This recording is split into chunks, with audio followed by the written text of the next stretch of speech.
Oke. Pak Janus, kita akan mulai webinar kita ya. Saya akan mulai dengan video bumper, kemudian video countdown, dan saya akan opening. Sambil menunggu rekan-rekan yang lainnya ya, nggak apa-apa kita mulai duluan. Nanti tayangan ini juga akan ada di YouTube juga ya.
Shalom, selamat siang waktu Indonesia bagian Barat bagi sahabat Bahana semuanya dimanapun berada. Senang sekali saya Yemima Alvin kembali menyapa sahabat Bahana semuanya, baik yang telah tergabung melalui Zoom maupun YouTube Bahana Channel saat ini. Terima kasih untuk kehadirannya dan apa kabar? Saya berharap sahabat Bahana semuanya dalam keadaan yang baik, sehat, dan bahagia. Saya juga mengucapkan selamat Paskah bagi kita semuanya, untuk Bapak, Ibu, dan rekan-rekan semuanya. Kiranya kuasa kebangkitan Tuhan kita, Yesus Kristus, dapat mengubahkan hidup kita menjadi lebih baik, bahkan menjadi serupa dengan Kristus. Hari ini, Kamis 13 April 2023, saya juga mengucapkan selamat datang di acara webinar seri teologi, Dapatkah Keselamatan Orang Percaya Hilang? Penjelasan mendalam mengenai teologi keselamatan Calvinisme dan Armenianisme. Bersama pembicara kita yang luar biasa, Bapak Pendeta Janus Juniman MTH CBC, atau yang saya akrab sapa dengan Bapak Janus. Shalom, selamat siang Pak Janus. Ya, shalom, selamat siang juga. Apa kabar Pak? Puji Tuhan, baik. Puji Tuhan. Terima kasih atas kesediaannya Pak Janus untuk berbagi ilmu bersama sahabat Bahana siang hari ini. Bapak Ibu semuanya, rekan-rekan sahabat Bahana, di tengah kegencaran para murid Tuhan Yesus dalam mengerjakan amanat agung untuk menjadikan semua bangsa murid Kristus, muncul banyak teologi yang membahas keselamatan. Beberapa di antaranya adalah Calvinisme dan Armenianisme. Kedua paham itu masih menjadi bahan perdebatan dalam tubuh Kristus dan tidak jarang menimbulkan perpecahan. Apa sebenarnya inti kedua paham itu? Manakah dari keduanya yang harus kita percayai? Dan benarkah, dapatkah keselamatan orang percaya hilang?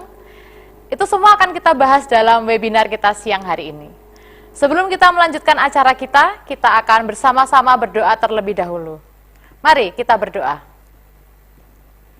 Tuhan Yesus, terima kasih Tuhan untuk waktu yang Kau berikan kepada kami, sehingga kami boleh berkumpul melalui Zoom ataupun YouTube Tuhan. Kami mengucap syukur untuk hari ini, untuk saat ini ya Tuhan.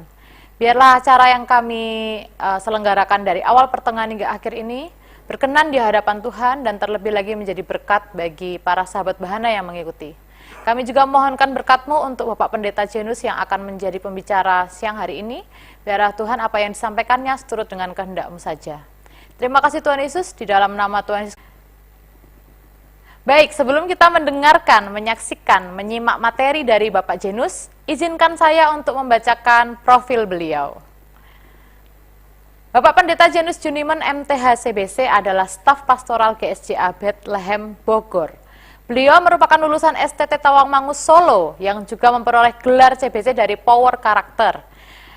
Selain itu, Pak Janus juga meraih gelar MTH di STT Satya Bakti Malang.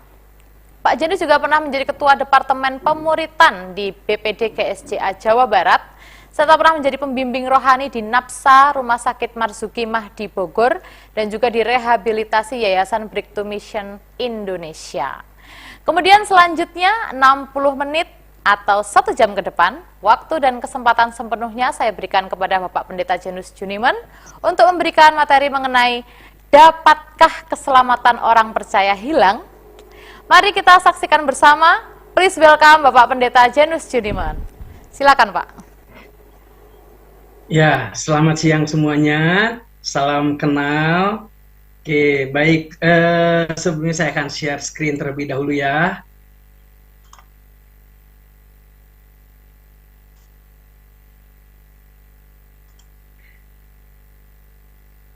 Oke, apakah sudah terlihat semua?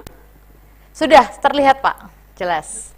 Oke, ya, webinar. Dapatkah keselamatan orang percaya hilang? Ini tentunya menjadi polemik buat gereja-gereja. Banyak yang setuju bahwa keselamatan itu bisa hilang, ada banyak yang setuju bahwa keselamatan tidak bisa hilang, tapi kita coba akan membahasnya dari sisi Alkitab. Nah, ini buku yang saya tulis, diterbitkan oleh penerbit Andi. Memang bukunya tipis. Pada waktu saya pelayanan di Bogor, banyak jemaat yang bertanya gitu, apakah orang yang percaya itu bisa kehilangan keselamatannya nggak ya? Kalau misalkan dia murtad, nah itu sehingga akhirnya dari banyaknya pertanyaan-pertanyaan dari jemaat, lalu akhirnya saya coba untuk memberikan pemahaman dengan bahasa yang sangat sederhana. Jadi dapatkah keselamatan orang percaya hilang ini tidak terlalu bermuatan teologis yang pakai bahasa Yunani dan segala macam. Ini memang ringan untuk ditujukan kepada jemaat, bukan kepada teolog-teolog seperti itu. Kalau teolog ini buku apa sih begitu ringan? Nah, ini memang dikhususkan untuk jemaat awam yang pusing sekali dengan bahasa Ibrani dan Yunani. Jadi buku ini mencoba untuk bisa menyesuaikan dengan bahasa jemaat supaya mereka bisa mengerti dan memahami. Nah, ini adalah biografi saya. Saya juga penulis buku dari Trinity of God tentang Trinitas Allah Tritunggal. Jadi beberapa bulan lalu juga webinar seperti ini dari Bahana. Jadi saya penulis buku tentang Tritunggal, itu diterbitkan oleh Andi. Terus hikmat Allah versus hikmat manusia. Jadi saya bahas tentang 1 Korintus karena ini adalah skripsi saya. Jadi membahas tentang masalah apa yang bodoh dipilih Allah untuk mempermalukan orang yang berhikmat. Hikmat Allah, apa sih hikmat Allah itu? Nah, terus yang berikutnya iman, karakter, dan kompetensi. Faith, character, and kompetensi ini diterbitkan oleh Metanoia. Iman, karakter, kompetensi. Terus arise ini singkatan. Arise itu bangkit. Buku ini diterbitkan oleh Metanoia. Arise itu anointing, relationship, integrity, self-upgrading, dan excellent to the world. Gitu. Nah, yang berikutnya saya juga menggembalakan gereja, anak-anak muda, dan juga dewasa muda, dan juga umum di JKI New Generation Church di Setrasari Mall, Bandung. Jadi dekat sekali dengan Universitas Maranatha. Ya. Yang ketiga, saya juga dosen pendidikan agama Kristen di ITENAS, Institut Teknologi Nasional Bandung. Sampai dengan sekarang, ini tahun yang kelima saya mengajar di ITENAS. Dan juga ada channel YouTube saya, ketik aja Janus Juniman, nanti muncul channel YouTube saya, dan itu banyak saya membahas hal-hal yang menjadi polemik seperti bahasa roh dan segala macam. Nah, itu yang tentunya dengan bahasa yang mudah dipahami oleh jemaat gitu. Kalau misalkan jemaat kan udah pusing duluan kalau misalkan udah kok ini bahasanya ngejelimet ya, kok bahasanya terlalu tinggi ya, kok sulit untuk dimengerti ya. Nah, di channel YouTube saya itu dijelaskan secara perlahan-lahan dengan bahasa yang bisa dimengerti, gitu. Nah, kita masuk kepada topik pembahasan. Dapatkah keselamatan orang percaya hilang? Oke. Nah, topik yang diperdebatkan sepanjang masa sebenarnya.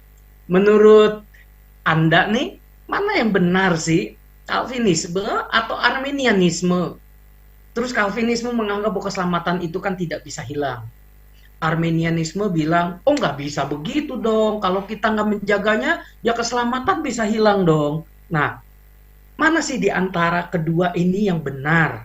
Apakah ada titik temu nggak dari Calvinisme sama Arminianisme? Ini yang akan kita belajar pada siang hari ini. Sebelumnya kita akan coba membahasnya dari sejarah gereja terlebih dahulu. Oke. Nah, salah satu titik awal bermulanya gelombang reformasi terjadi pada 31 Oktober 1517 di Jerman.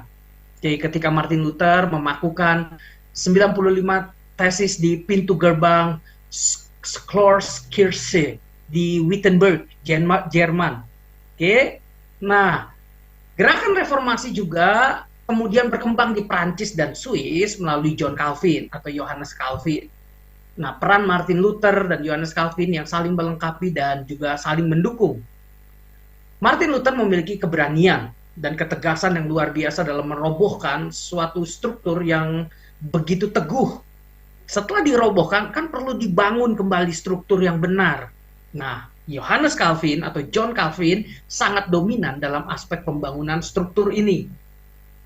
Di sisi lain, John Calvin juga menuliskan dalam karyanya yang besar, yakni Institutes of the Christian Religion, itu ada gambarnya di situ, bahwa Allah dalam kehendaknya yang kekal dan abadi menentukan baik dia yang diselamatkan maupun dia yang dihukum.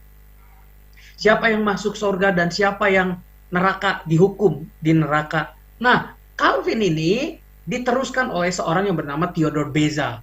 Nah, menekankan lebih kepada hal yang ditekankan baik Luther maupun Calvin, yaitu philosophical theology.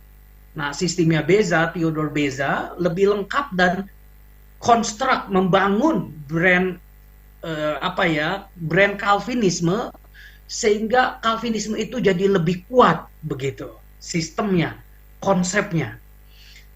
Nah, sedangkan Jacobus Arminius atau yang pandangannya Arminianisme itu dicetuskan oleh Jacobus Arminius, itu belajar di Geneva Academy. Nah, itu menerima pendekatan basic teologi yang diajarkan oleh gurunya Beza.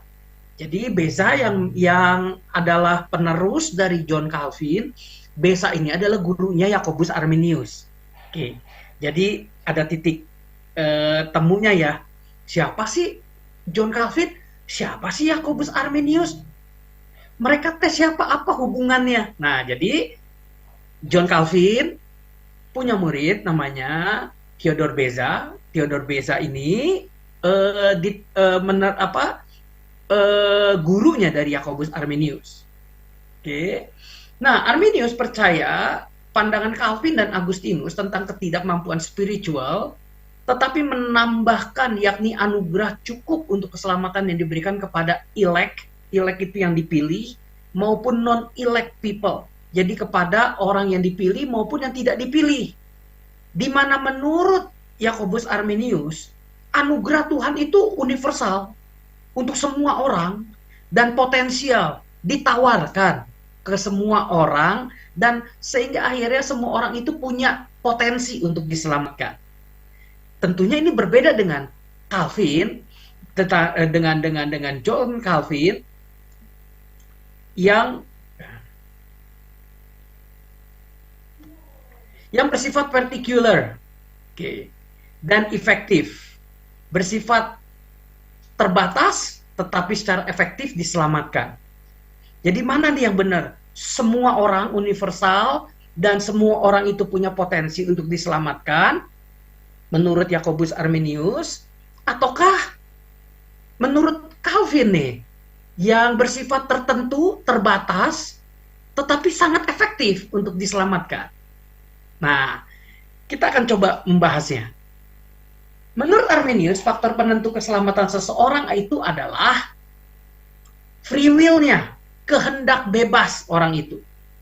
Jadi, terserah orang itu mau menerima, mau diselamatkan atau tidak diselamatkan. Semuanya dikembalikan lagi kepada kehendak bebasnya.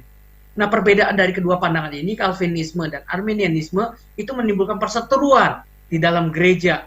Nah, sederhananya begini, Calvinisme itu dipegang oleh gereja-gereja Protestan. Seperti gereja Reform, itu. Sedangkan Arminianisme itu banyak dianut oleh gereja-gereja Pentakosta dan Karismatik. Tentunya kita tahu ya, cek gereja kita masing-masing alirannya apa. Tapi biasanya gereja-gereja Protestan menganut pandangan Calvinisme, sedangkan gereja-gereja Pentakosta dan Karismatik lebih mengacu kepada Arminianisme. Nah, lalu lihat dari sejarahnya ya, dari the Synod of Dort, Canon of Dort, kayak meeting rapat di Dort. Dort itu nama tempat, nama daerah. Jadi ada rapat di Dort tahun 1618 sampai 1619, itu merumuskan tulip. Tulip itu kepanjangan dari T-nya total depravity, U-nya unconditional election, L-nya limited atonement, I-nya irresistible grace, P-nya perseverance of the saint. Jadi tulip. Nah, yaitu 5 poin dari ekstraksi pemikiran Calvin. Jadi pemikiran Calvin itu dirumuskan dari 5 konsep ini, TULIP. Jadi istilahnya 5 poin Calvinisme. Sebagai respon terhadap 5 poin yang diajukan oleh Arminianisme. Nah, sekarang mari kita mengenal lebih dalam Calvinisme dan Arminianisme. Tadi dilihat dari sejarahnya. Ada hubungannya antara John Calvin, ya kan, mulai sejak Reformasi terus sampai dengan Yakobus Arminius. Nah, sekarang mari kita mengenal lebih dalam konsepnya atau teologinya dari Calvinisme dan Arminianisme. Seperti tadi, Calvinisme mengacu kepada tulip, ya, TULIP. Nah, kita bahas satu persatu. Total depravity, T-nya total depravity. Jadi gini, konsepnya John Calvin, manusia itu sudah rusak total. Jadi manusia tidak mampu untuk menyelamatkan dirinya sendiri. Dosa merusak pikiran, emosi, kehendak. Alkitab menyatakan bahwa pada mulanya Allah menciptakan manusia. Allah tidak ingin manusia melawannya dan menjadi rusak. Nah, namun Allah memberikan kebebasan dan pilihan kepada manusia. Alkitab mencatat bahwa Adam dan Hawa jatuh ke dalam dosa karena bujukan setan. Kejadian pasal 3. Kejatuhan ini adalah kejatuhan di dalam waktu. Mereka juga jatuh dalam kebebasan. Kebebasan mereka adalah kebebasan yang netral. Jadi mereka bisa memilih untuk taat atau tidak taat kepada Tuhan. Akibat kejatuhan bagi seluruh manusia adalah semuanya mendapatkan dosa warisan. Kita mewariskan dosa dari Adam dan Hawa. Akhirnya seluruh manusia tidak mampu secara total. Ini tentunya mempengaruhi pikiran, perasaan, dan kehendak manusia. Nah, rasio atau pikiran tidak lagi bisa mengerti kebenaran Tuhan dan kesucian Tuhan. Emosi tidak lagi bisa suci sesuai standar Tuhan. Kepekaan emosi itu menjadi tumpul dan bersifat antroposentrisme. Jadi lebih berpusat kepada manusia, diri manusia. Akhirnya seluruh kehendak dan tindakan manusia pasti berdosa. Ini menurut Calvin. Jadi total depravity. Setelah manusia jatuh dalam dosa, rusak total. Total depravity. Depravity itu kerusakan, total itu seluruhnya. Baik pikiran, perasaan, dan kehendak manusia. Yang kedua adalah unconditional election. Pemilihan Tuhan tanpa syarat. Jadi pada saat manusia berdosa, Tuhan memilih manusia Bahkan sebelum manusia diciptakan, sebelum segala sesuatunya Tuhan sudah memilih. Dan pemilihan Tuhan itu tanpa syarat. Jadi keselamatan manusia ditentukan oleh pilihan Allah sendiri. Kaum Armenian menyatakan bahwa Allah menyelamatkan seseorang karena sudah melihat potensi kebaikan orang itu dari sebelumnya. Saya coba untuk menjelaskan istilah-istilah seperti foreordination dan foreknowledge. Saya berharap ini bisa, mungkin bagi yang mahasiswa teologi ini istilah yang familiar, yang umum. Tetapi bagi jemaat, apa sih itu foreordination? Apa sih itu foreknowledge? Oke. Nah, jadi ada syaratnya katanya. Namun Alkitab menyatakan bahwa tidak ada syarat untuk diselamatkan. Pemilihan Tuhan itu tanpa syarat. Sedangkan Armenian bilang ada syaratnya. Nah, Efesus 1 ayat 4 berbicara tentang foreordination. Sebab kamu telah dipilih sebelum dunia dijadikan. Kata dipilih itu foreordination. Sedangkan dalam terjemahan bahasa Inggris, dalam Efesus 1 ayat 4 itu predestined. Jadi predestinasi. Dari kata predestin ditentukan, muncullah predestinasi. Nah, saat kita dipilih oleh Tuhan, kita bukanlah orang-orang kudus atau sempurna. Nah, kaum Armenian menyatakan bahwa Tuhan memilih berdasarkan foreknowledge, dari pra-pengetahuannya Tuhan. Nah, namun konsep ini tidak sesuai dengan Efesus 1 ayat yang keempat. Kita dipilih bukan karena kita baik, karena kita saleh, karena kita rohani, karena kita suka nyumbang ke gereja. Bukan. Tapi kita dipilih karena berdasarkan pilihan Tuhan sendiri. Dan pemilihan Tuhan itu tanpa syarat. Yohanes 15 ayat 16 menyatakan bahwa Allah lah yang pilih kita, bukan kita yang pilih Tuhan. Oke, nah lanjut. Pilihan ini dilakukan Allah sejak kekekalan, foreordination. Jadi pemilihan itu bukan karena foreknowledge. Nah, foreknowledge itu, alasan pemilihan ini murni berasal dari Allah sendiri dan bukan karena faktor manusiawi yang diketahui Allah sebelumnya, yaitu kebaikannya.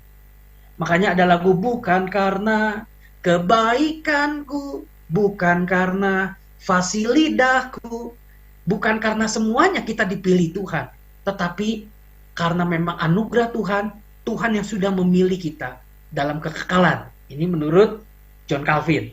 Setelah kita diselamatkan, nah baru kemudian kita bisa berbuat baik dan memenuhi standar kebaikan Tuhan. Pola pemilihan Allah selalu berkaitan dengan keselamatan umatnya. Contoh, Saul dipilih bukan untuk diselamatkan, tetapi untuk menggenapkan keselamatan melalui Daud. Yudas Iskariot pun demikian. Jadi ada orang-orang yang mendapatkan jabatan yang mulia, namun semua itu bukan untuk dirinya, tetapi untuk keselamatan orang lain. Nah, dalam pemilihan Allah ada praketetapan, foreordination, praketetapan Allah, ditentukan Allah sebelumnya, atau predestinasi, yaitu segala sesuatu sudah dirancang Allah, ditentukan Allah sebelum dunia dijadikan. Roma 8 ayat 28, Efesus 1 ayat 11, pasal 3 ayat 11. Nah, jadi ada 4 model pemilihan tanpa syarat. Itu karena kasih dan kerelaan Tuhan, ada ayat-ayatnya, karena kehendaknya Tuhan, karena kemauannya Tuhan, karena hikmatnya, dan karena anugerahnya. Kita dipilih bukan karena diri kita, tetapi karena keempat hal ini. Jadi kita, manusia nggak bisa sombong jika kita sudah diselamatkan oleh Tuhan. Kesombongan seseorang mungkin saja menyatakan bahwa orang itu memang belum diselamatkan. Tidak menghidupi keselamatan dengan benar, membuktikan orang itu memang belum diselamatkan. Ketiga adalah limited atonement. Jadi Yesus Kristus mati di kayu salib untuk menebus, penebusannya itu terbatas. Nah, yang pertama adalah kematian Kristus di Golgota ditujukan untuk semua orang.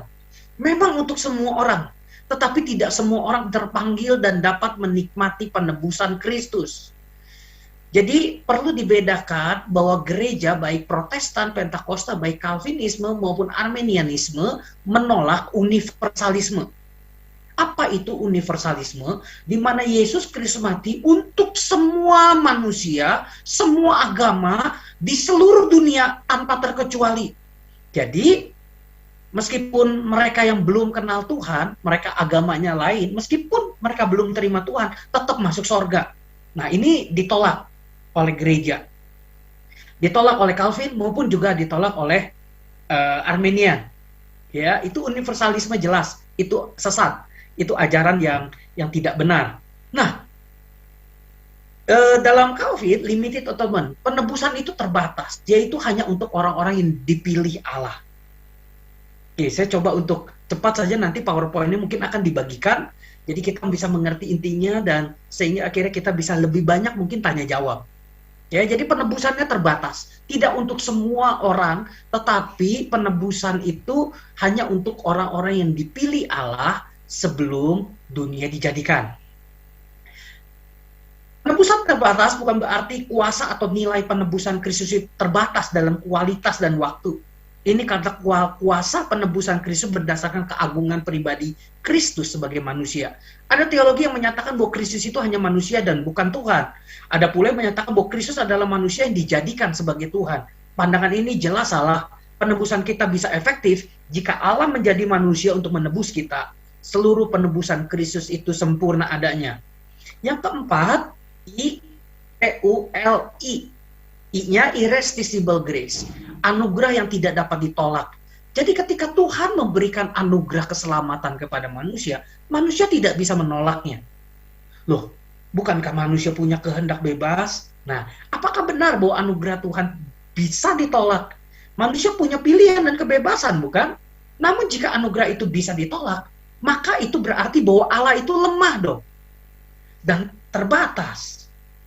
Karena memang manusia, kuasanya semua ditentukan dari manusia. Karena manusianya yang bisa menolak. Nah, sedangkan Calvin bilang tidak bisa ditolak. Karena Tuhan yang berdaulat.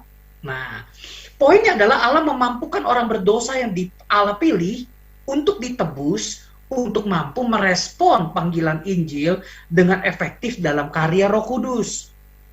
Jadi manusia bisa merespon itu karena Roh Kudus. Begitu. Jadi manusia tidak mampu untuk menolaknya. Manusia pasti akan menerimanya.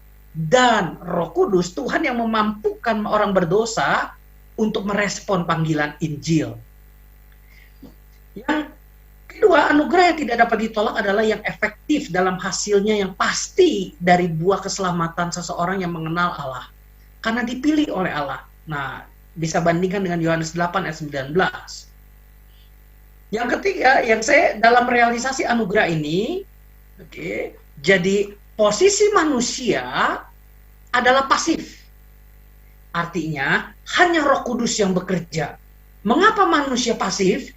Ini karena manusia mati di dalam dosa dan tidak mampu menghidupkan diri sendiri. Nah, kelahiran baru, kalau kita perhatikan dalam bahasa Yunani adalah genete anoten. Artinya dilahirkan dari atas. Datang dari atas ke bawah. Datang dari atas, dari Roh Kudus, ke dalam diri kita.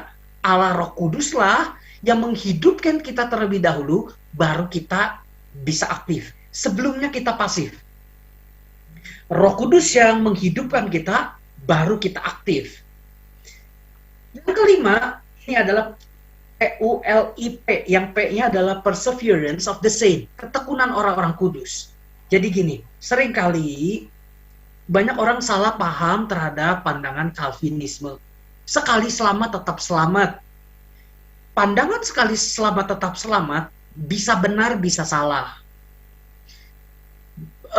Bisa salah dalam arti gini, keselamatan itu karena memang sekali selamat tetap selamat, ya udah berarti gue bebas dong berbuat dosa semaunya, kan gue udah dipilih. Nah, itu yang salah. Konsep yang salah tentang sekali selamat tetap selamat. Sekali selamat tetap selamat dalam konteksnya ini adalah maksudnya bahwa orang yang sudah diselamatkan dia akan tetap selamat sampai pada akhirnya karena dia bertekun. Roh Kuduslah yang membantu kita untuk kita bertekun, setia, sampai kepada akhirnya. Itu maksudnya. Nah, ketekunan Allah yang memelihara kita. Orang kudus bisa menjadi tekun karena ada pemeliharaan Tuhan, providensinya Tuhan.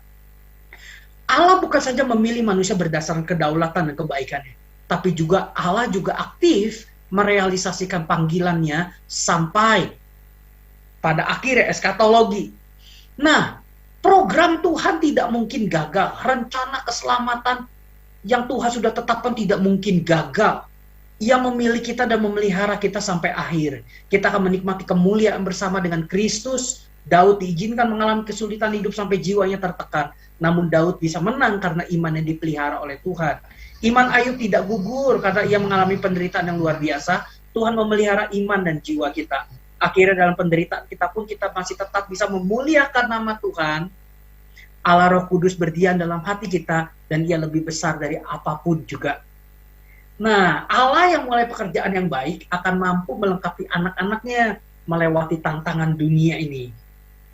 Hidup Kristen pasti mengalami kesulitan, tapi itu diizinkan Tuhan untuk apa? Menguji dan mematangkan karakter kita. Allah pasti menopang kita dalam situasi apapun. Iman yang diberi oleh Allah membawa kita kepada kemenangan. Jadi keselamatan tidak mungkin bisa hilang karena memang Tuhan memberikan kemampuan kepada orang-orang pilihannya untuk bertekun sampai kepada akhirnya. Jadi keselamatan tidak bisa hilang. Itu menurut konsepnya Calvin. Tapi bukan berarti bebas berbuat dosa ya, gitu. Nah, penebusan Kristus di kayu salib untuk menggantikan hukuman Allah bagi manusia berdosa. Jika itu bisa gagal oleh kehendak bebas manusia dalam menjalankan tanggung jawab rohaninya, maka di mana kuasa kasih Tuhan?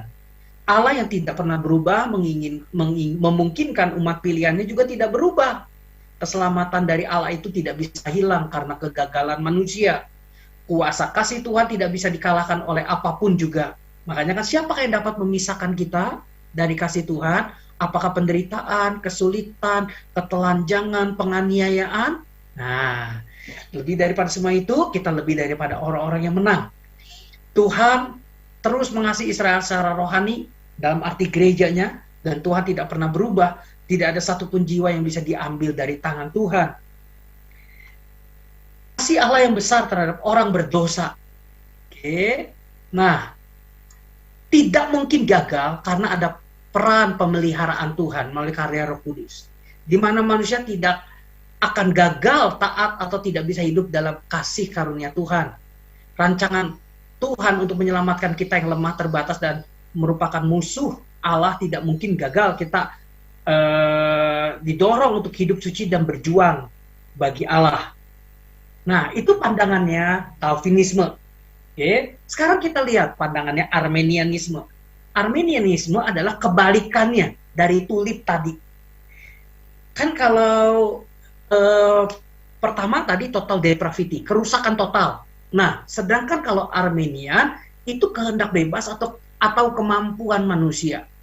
Meskipun sifat manusia dipengaruhi serius oleh kejatuhan dalam dosa, rohani manusia tidak ditinggalkan dalam keadaan tidak berdaya secara total. Tuhan memberi kemungkinan setiap orang berdosa untuk bertobat dan percaya tanpa mengganggu kebebasan manusia. Setiap orang berdosa memiliki suatu kehendak bebas dan tujuan kekal bergantung bagaimana ia menggunakannya. Kebebasan manusia mempunyai kemampuan untuk memilih kebaikan atau kejahatan dan dalam hal-hal rohani. Kehendak bebas manusia tidak diperbudak oleh sifat dosa. Orang berdosa memiliki kekuatan untuk bekerja sama dengan Roh Allah untuk dilahirkan kembali. Kalau Calvin kan bilang, Calvinisme kan dilahirkan kembali itu murni dari Roh Allah. Kalau Arminian bilang, orang berdosa pun memiliki kekuatan untuk bekerja sama dengan Roh Allah untuk supaya dirinya dilahirkan kembali atau menolak anugerah Allah dan akhirnya binasa. Jadi iman berkontribusi bagi keselamatan manusia. Nah, yang kedua, kalau misalkan Calvin kan pemilihan tanpa syarat. Kalau ini pemilihannya bersyarat. Arminian, Yakobus Arminius bilang pemilihan itu bersyarat. pilihan Allah untuk menyelamatkan individu-individu tertentu sebelum dijadikan didasarkan pada pengetahuan sebelumnya, pengetahuan, foreknowledge, bahwa mereka akan menanggapi panggilannya. Dia memilih hanya orang-orang yang dia tahu akan percaya Injil berdasarkan kehendak bebas mereka. Oleh karena itu pemilihan ditentukan oleh atau diisyaratkan pada apa yang manusia akan lakukan. Jadi tetap percaya predestinasi, tapi konsepnya berbeda. Arminianisme percaya predestinasi Efesus 1 ayat 4 itu, tetapi memiliki konsep yang berbeda. Nah, jadi predestinasinya menurut Arminian, Tuhan memilih hanya orang-orang yang dia tahu akan percaya Injil berdasarkan kehendak bebas mereka. Poinnya tetap kepada manusia. Oleh karena itu pemilihan ditentukan oleh atau disyaratkan oleh apa yang manusia akan lakukan. Iman yang akan Allah anugerahkan berdasarkan pilihannya tidak diberikan kepada orang berdosa oleh Allah. Iman itu diserahkan sepenuhnya kepada manusia yang akan percaya. Jadi Allah memilih orang-orang yang dia tahu akan memilih Kristus berdasarkan kehendak bebas mereka sendiri. Itu menurut Arminian. Yang ketiga, penebusan itu tidak terbatas. Kalau misalkan Calvin, itu kan penebusannya terbatas. Kalau Arminian bilang, oh penebusan Tuhan universal, tanpa batas. Karya penebusan Kristus memungkinkan setiap orang untuk diselamatkan, tetapi tidak benar-benar menjamin keselamatan siapapun. Tetap ditentukan oleh manusia itu sendiri. Meskipun Kristus mati untuk semua orang dan untuk setiap orang, tetapi hanya mereka yang percaya kepadanya yang akan diselamatkan. Kematiannya memungkinkan Allah mengampuni orang berdosa dengan syarat bahwa mereka percaya, tetapi tidak benar-benar menyingkirkan dosa-dosanya siapapun penebusannya. Jadi semua ditentukan dari manusia, menurut Arminian.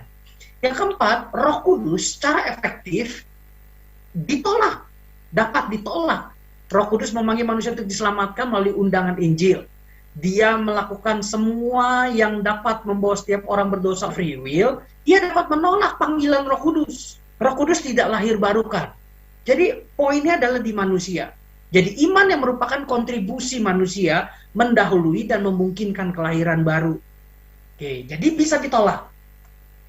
Yang kelima, jatuh dari kasih karunia. Artinya manusia bisa hilang keselamatannya.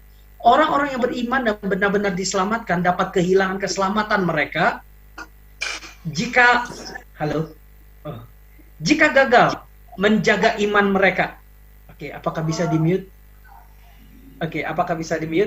Oke. Semua Arminian belum disepakati pada poin ini.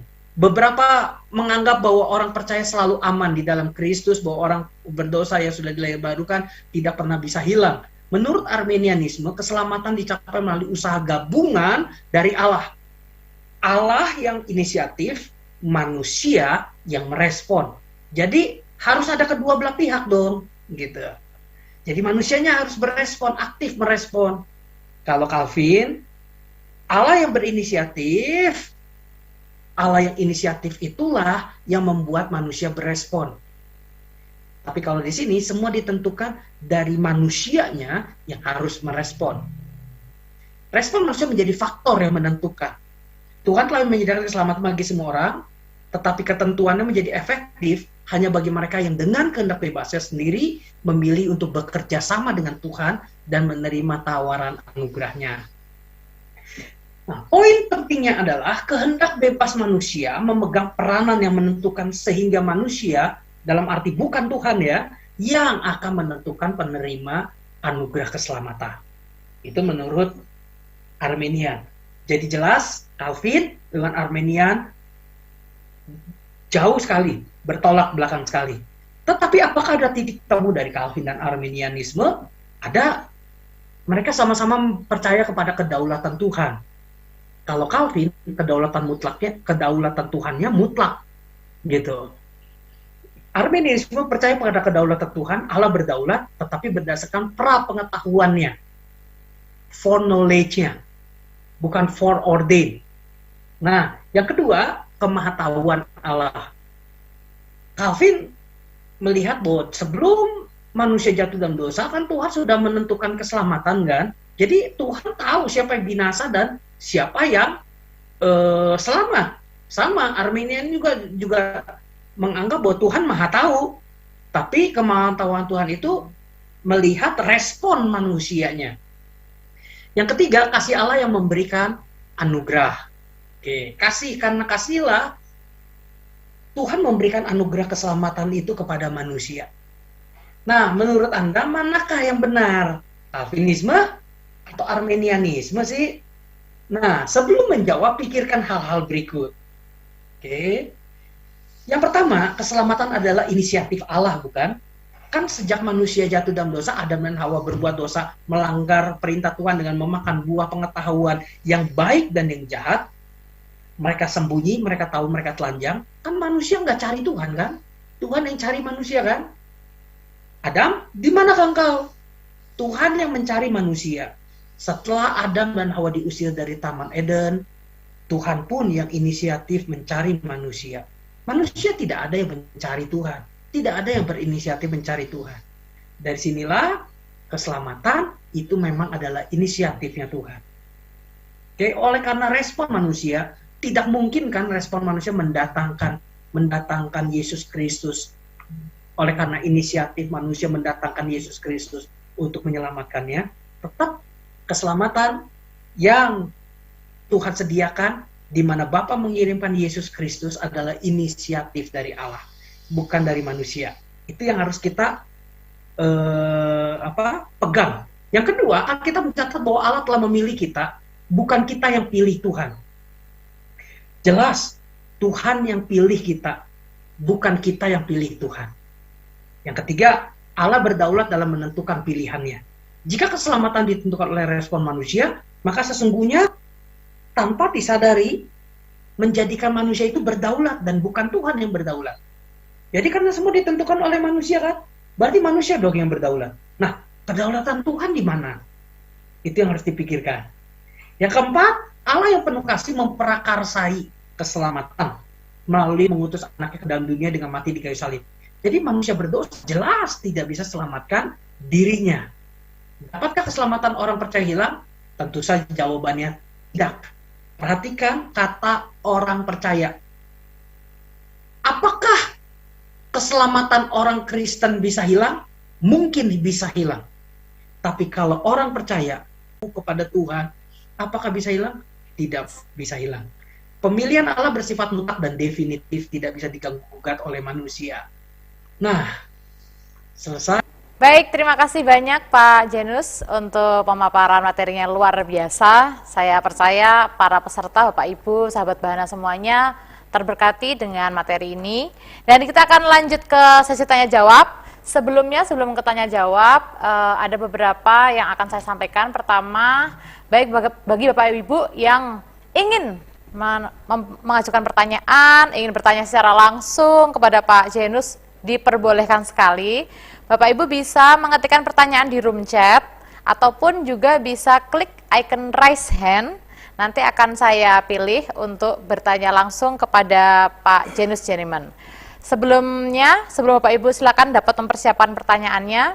Kita juga sudah menampung banyak pertanyaan melalui link pendaftaran kemarin. Ada banyak pertanyaan yang sudah masuk dari para sahabat Bahana.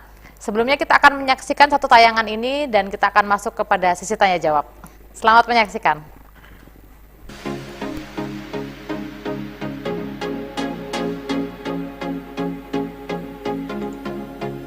Sudah puluhan tahun, kami melayani dan menjadi berkat bagi sahabat Bahana.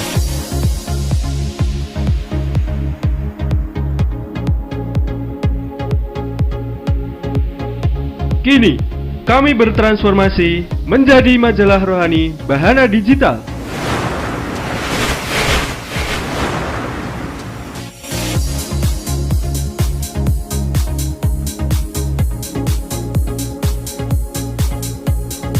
Kini Bahana dalam genggaman.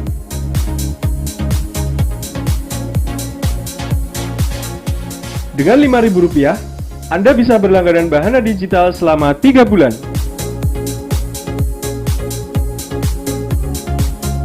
Dapatkan Bahana Digital edisi sebelumnya Cukup dengan membayar Rp1.000 untuk 6 bulan.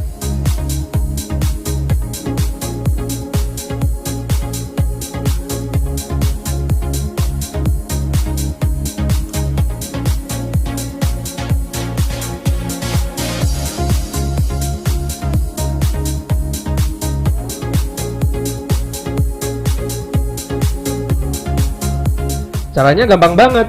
Anda bisa membayar biaya langganan melalui GoPay dan ShopeePay, atau bisa juga melalui transfer bank, kartu kredit, dan kartu debit.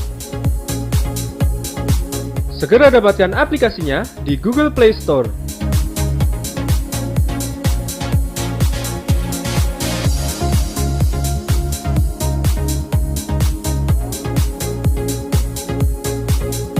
Bahana Digital, menjadi berkat bagi seluruh dunia.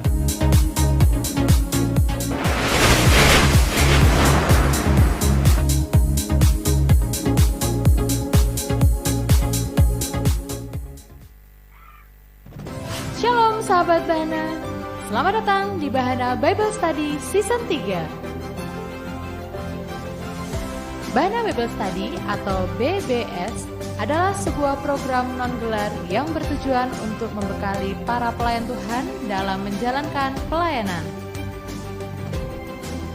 Setiap peserta akan mendapatkan tuntunan praktikal yang dibutuhkan di dunia pelayanan. BBS 3 hadir dengan konsep baru. Dengan 9 pembicara, 10 materi,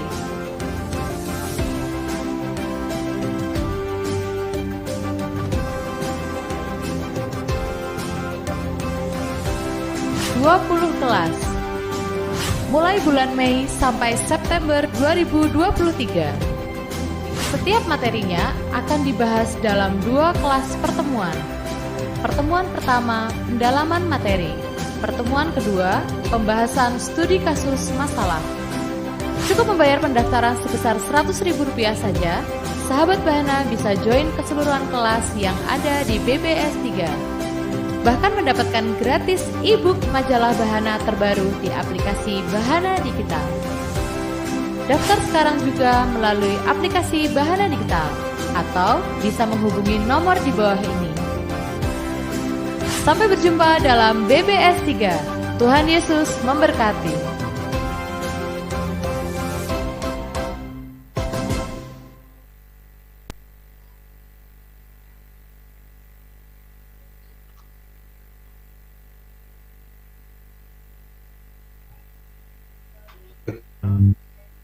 Dengaran Bu Yemima, suaranya tidak ada.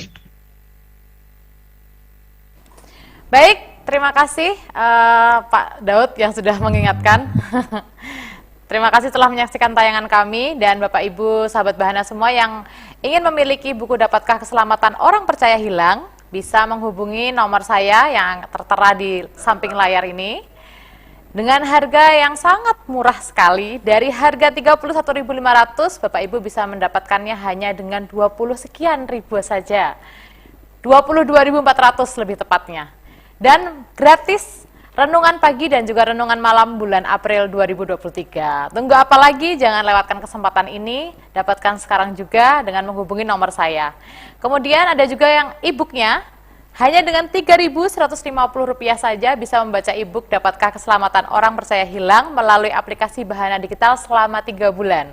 Segera bisa install aplikasi Bahana Digital di Google Play Store. Begitu Bapak Ibu informasi yang bisa saya berikan, jangan lewatkan kesempatan ini ya. Kita langsung masuk ke sesi tanya jawab. Sudah ada beberapa pertanyaan yang masuk nih Pak Jenus. Salah satunya ada yang sudah ingin bertanya secara langsung, Pak Daud Benu. Beliau adalah sahabat Bahana yang sangat setia mengikuti program webinar kami. Silakan Pak Daud untuk bisa bertanya langsung kepada Pak Jenus. Oke, makasih Ibu. Terima kasih Pak Materi. Materi sangat luar biasa. Saya orang Calvinis, tentu saya mengakui bahwa keselamatan tidak bisa hilang. Jadi pertanyaan saya adalah, apakah manusia itu bebas atau yang bebas Tuhan saja? Terima kasih. Agak putus-putus. Yang terakhir apakah manusia? Apakah manusia itu ada kehendak bebas atau hanya Tuhan saja yang ada kehendak bebas? Terima kasih. Oke. Jadi manusia tetap punya free will. Tetapi free will manusia tidak benar-benar sebebas-bebasnya. Mereka yang dipilih Tuhan, mereka akan sungguh-sungguh setia sampai kepada akhirnya. Begitu. Jadi bahwa tetap manusia bukan robot. Manusia punya kehendak bebas. Misalkan seperti saya sebagai hamba Tuhan, apakah saya bisa berzina, apakah saya bisa mencuri, apakah saya bisa berbohong? Saya sebagai pendeta, saya punya kehendak bebas. Saya bisa melakukan dosa gitu. Tetapi saya tahu bahwa orang yang benar-benar yakin bahwa dirinya diselamatkan, dia nggak akan pernah bisa menyalahgunakan. Dia tidak mau menyalahgunakan kehendak bebasnya untuk terus tinggal di dalam dosa. Dia akan terus fokus dia adalah untuk menyenangkan hati Tuhan, agar rencana Tuhan bisa digenapi.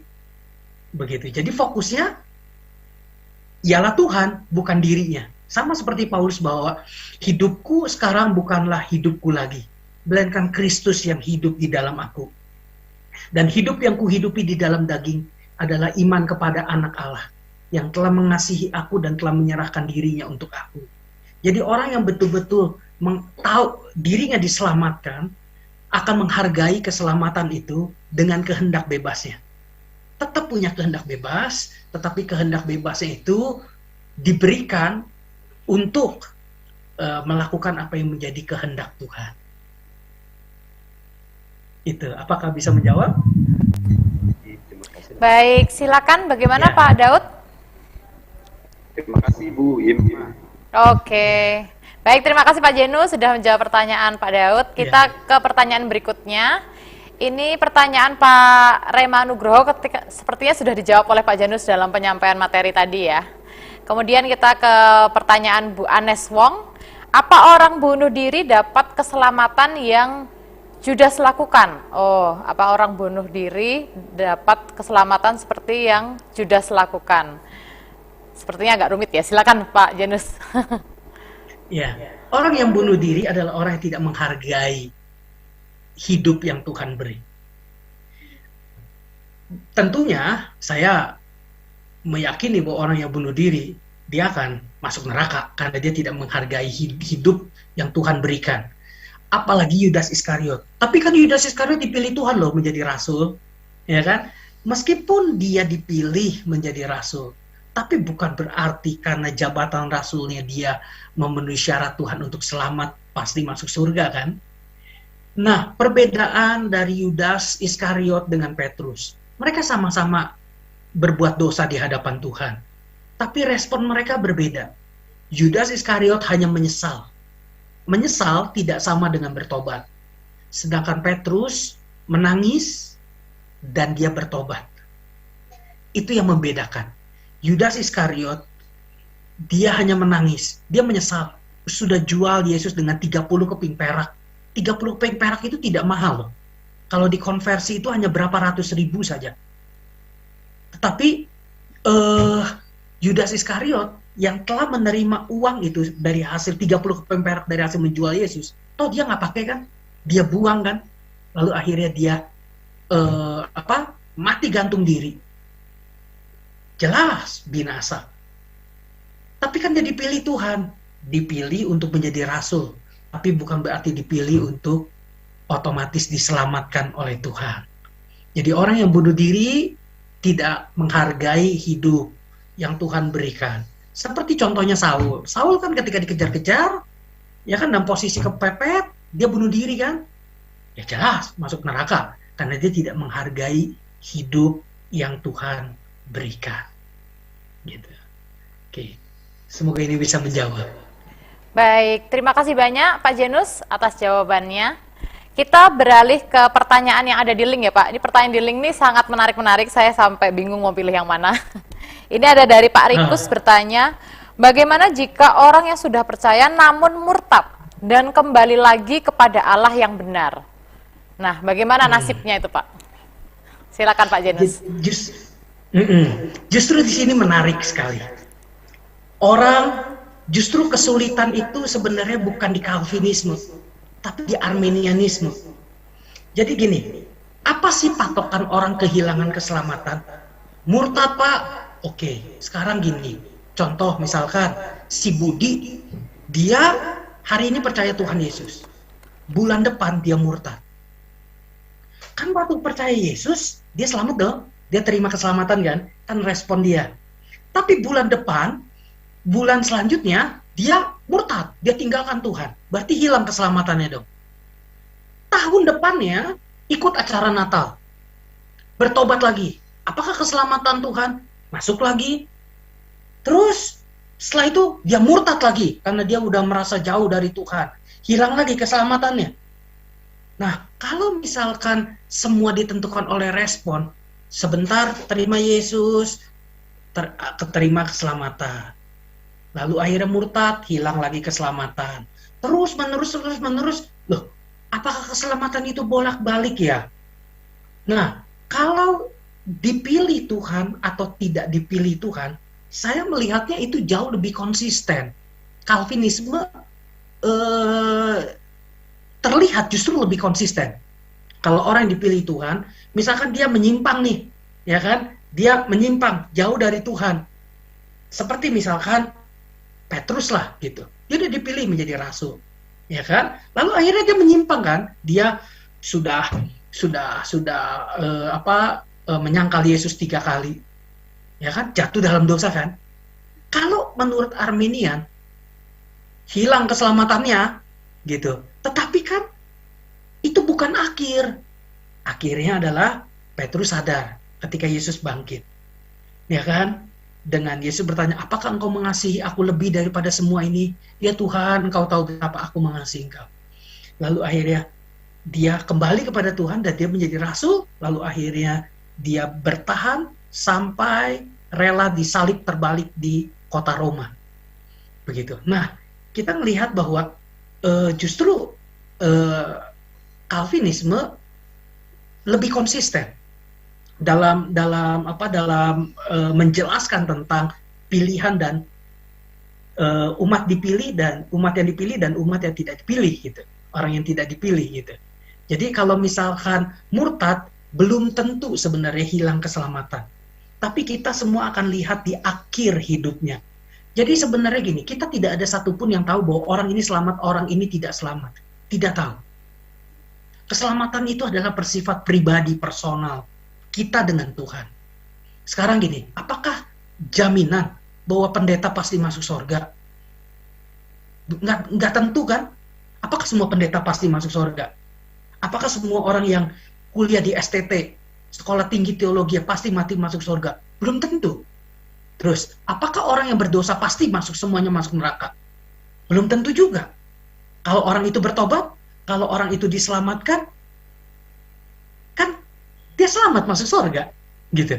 Apakah semua pendeta pasti masuk surga? Belum tentu. Banyak pendeta juga hari Minggu khotbah, Jumat Sabtu bebas melakukan dosa, begitu. Banyak hamba Tuhan juga tipu sana sini, hidupnya juga brengsek juga. Apakah itu diselamatkan oleh Tuhan? Sekali lagi bukan karena berdasarkan perbuatan ya, bukan. Tetapi apakah pilihan poinnya gini? Apakah pendeta itu pasti dipilih Tuhan masuk surga? Belum tentu. Begitu. Jadi semua kembali lagi kepada personal kita, diri kita, hanya kita dan Tuhan yang tahu. Begitu. Oke, semoga itu bisa menjawab. Terima kasih Pak Janus untuk jawabannya, luar biasa sekali. Kita ini ya, seru sekali tanya jawab kita. Ini sudah ada Pak Melki yang ingin bertanya langsung kepada Pak Janus. Silakan Pak Melki, bisa dibuka suaranya. Silakan. Baik, terima kasih Pak Pendeta Janus yang sudah memberikan materi pada sore hari ini. Tadi saya yang bertanya, kemudian dari statement Pak Janus tadi sudah kayak nyambung dengan apa yang mau saya tanyakan. Jadi gini Pak, kan dikatakan di akhir materi bahwa keselamatan orang percaya itu tidak hilang Pak ya, betul kan? Sesuai dengan materi tadi. Kecuali Kristen belum tentu selamat kan, gitu kan? Tapi Kristen belum tentu keselamatannya kan. Tapi kalau orang percaya otomatis tidak hilang keselamatannya, seperti yang di materi tadi yang saya simak. Nah, tapi ketika juga sebenarnya itu yang semua tanya, Kemudian tadi Pak pemateri singgung bahwa pendeta belum tentu selamat, gitu kan? Sampai ke situ kan tadi. Betul, Selamat, Pak. orang Kristen belum tentu, hamba Tuhan belum tentu selamat karena ada yang jatuh, ada yang jatuh balik, ya kan? Seperti itu. Nah, akhirnya kalau mau lihat kan, ini dua sisi yang akhirnya kalau saya tarik, ini yang mau saya gali. Kalau dalam statementnya dikatakan kalau semua orang percaya pasti menerima keselamatan, tapi di poin yang lain dikatakan kalau hamba Tuhan saja yang sudah melayani terus tidak selamat, seperti memang kita tahu bersama bahwa Tuhan bilang penghakiman hanya milik Tuhan, kita nggak bisa menghakimi orang, kita nggak bisa penghakiman hanya milik Tuhan, ya kan? Keselamatan itu hak prerogatif Tuhan, betul. Tapi kalau kita kembali tarik lagi bilang bahwa keselamatan semua orang percaya itu selamat, tapi kemudian ada statementnya bahwa hamba Tuhan pun belum tentu selamat. Saya pun meyakini bahwa hamba Tuhan pun belum selamat. Tapi kalau dengan statement yang dipadupadankan bahwa semua orang selamat, orang percaya selamat, kemudian hamba Tuhan tidak selamat, kemudian kita ambil tarik garis lurus kayak Petrus bilang, Petrus dia jatuh bangun tapi yang dilihat hasil akhir, betul. Kita lihat hasil akhir, betul. Itu juga dengan kondisi Yudas kita lihat hasil akhir, tapi dia orang percaya. Kenapa dia orang percaya? Dia 3 tahun setengah dia mengikut Tuhan Yesus. Kalau mau lihat dari statement pertama bahwa semua orang percaya pasti selamat, harusnya Yudas pasti selamat. Dan tadi dikatakan bahwa roh itu, kalau dengan statement Calvin bahwa roh itu yang akan mengerjakan bahwa itu mempertahankan agar supaya dia tetap selamat, berarti Yudas harusnya selamat. Harusnya Yudas dipertahankan untuk tidak sampai pada bunuh diri. Kalau cuma dibilang, oh dia tidak menghargai hidup, orang yang mati bunuh diri tidak menghargai hidup. Nah, bagaimana mereka tidak, Roh Kudus tidak bekerja, tidak mempertahankan mereka begitu? Kalau di samping ke situ. Jadi saya mau menerima masukan dari hal ini agar supaya saya juga mendapat pencerahan dari hal ini, Pak. Oke. Terima kasih. Iya. Oke, saya coba tanggapi supaya kita tidak salah paham tentang Yudas Iskariot ya. Jadi gini, Yudas Iskariot itu dipilih untuk jabatan rasul, tetapi tidak dipilih untuk selamat. Karena gini, Yesus sendiri sudah tahu bahwa Yudas itu adalah orang yang tidak jujur, bendahara yang tidak jujur.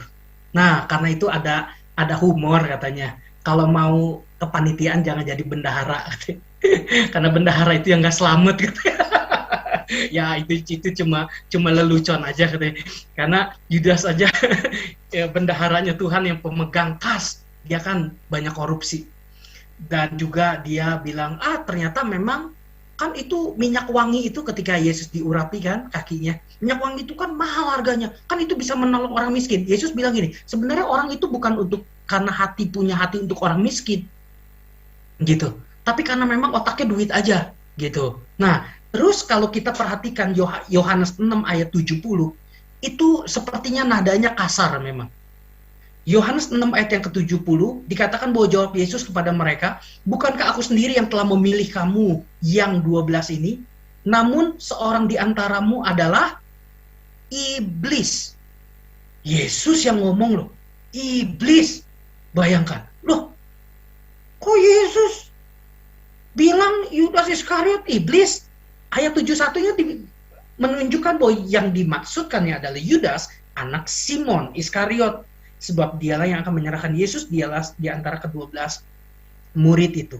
Jadi rasul, jabatan-jabatan kayak misalkan rasul maupun pendeta, tidak ada jaminan untuk pasti selamat gitu.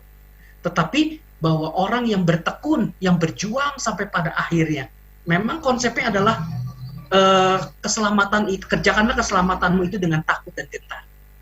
Jadi keselamatan baik Calvin maupun Arminian, ya sama-sama harus ngerjain keselamatan, sama-sama harus berjuang sampai pada akhirnya gitu, sama-sama harus tekun, sama-sama harus melakukan perintah Tuhan gitu, ya kan, menjaga hidup suci gitu.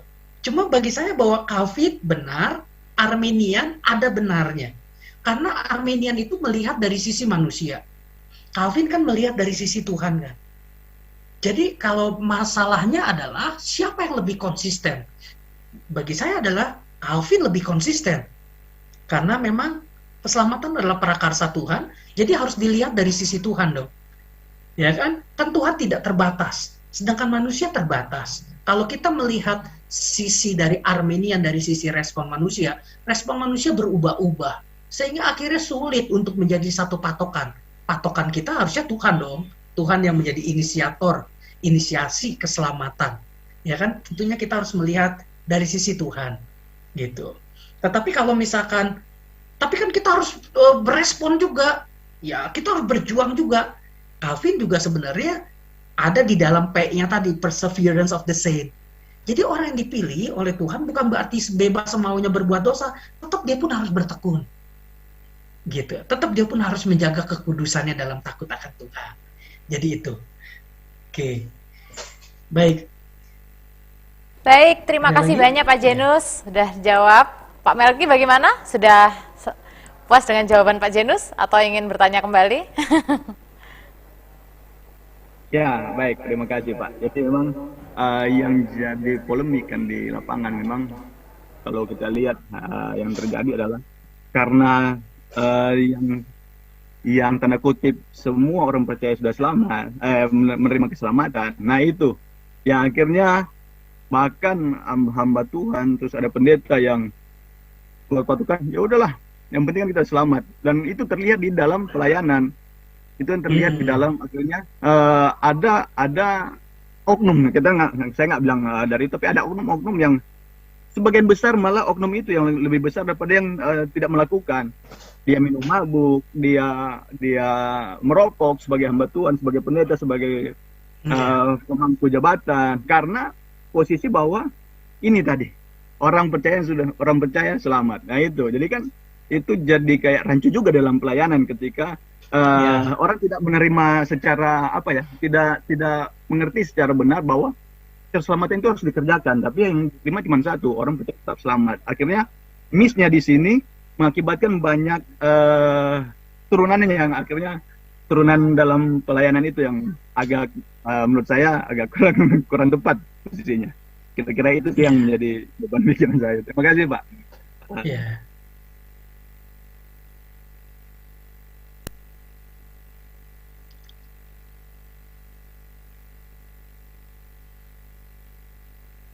Baik, terima kasih banyak untuk Pak Melki untuk atensinya. Terima kasih juga Pak Janus sudah menjawab pertanyaan dari Pak Melki. Kita lanjut ke pertanyaan berikutnya karena sudah banyak yang menanti kita di room chat.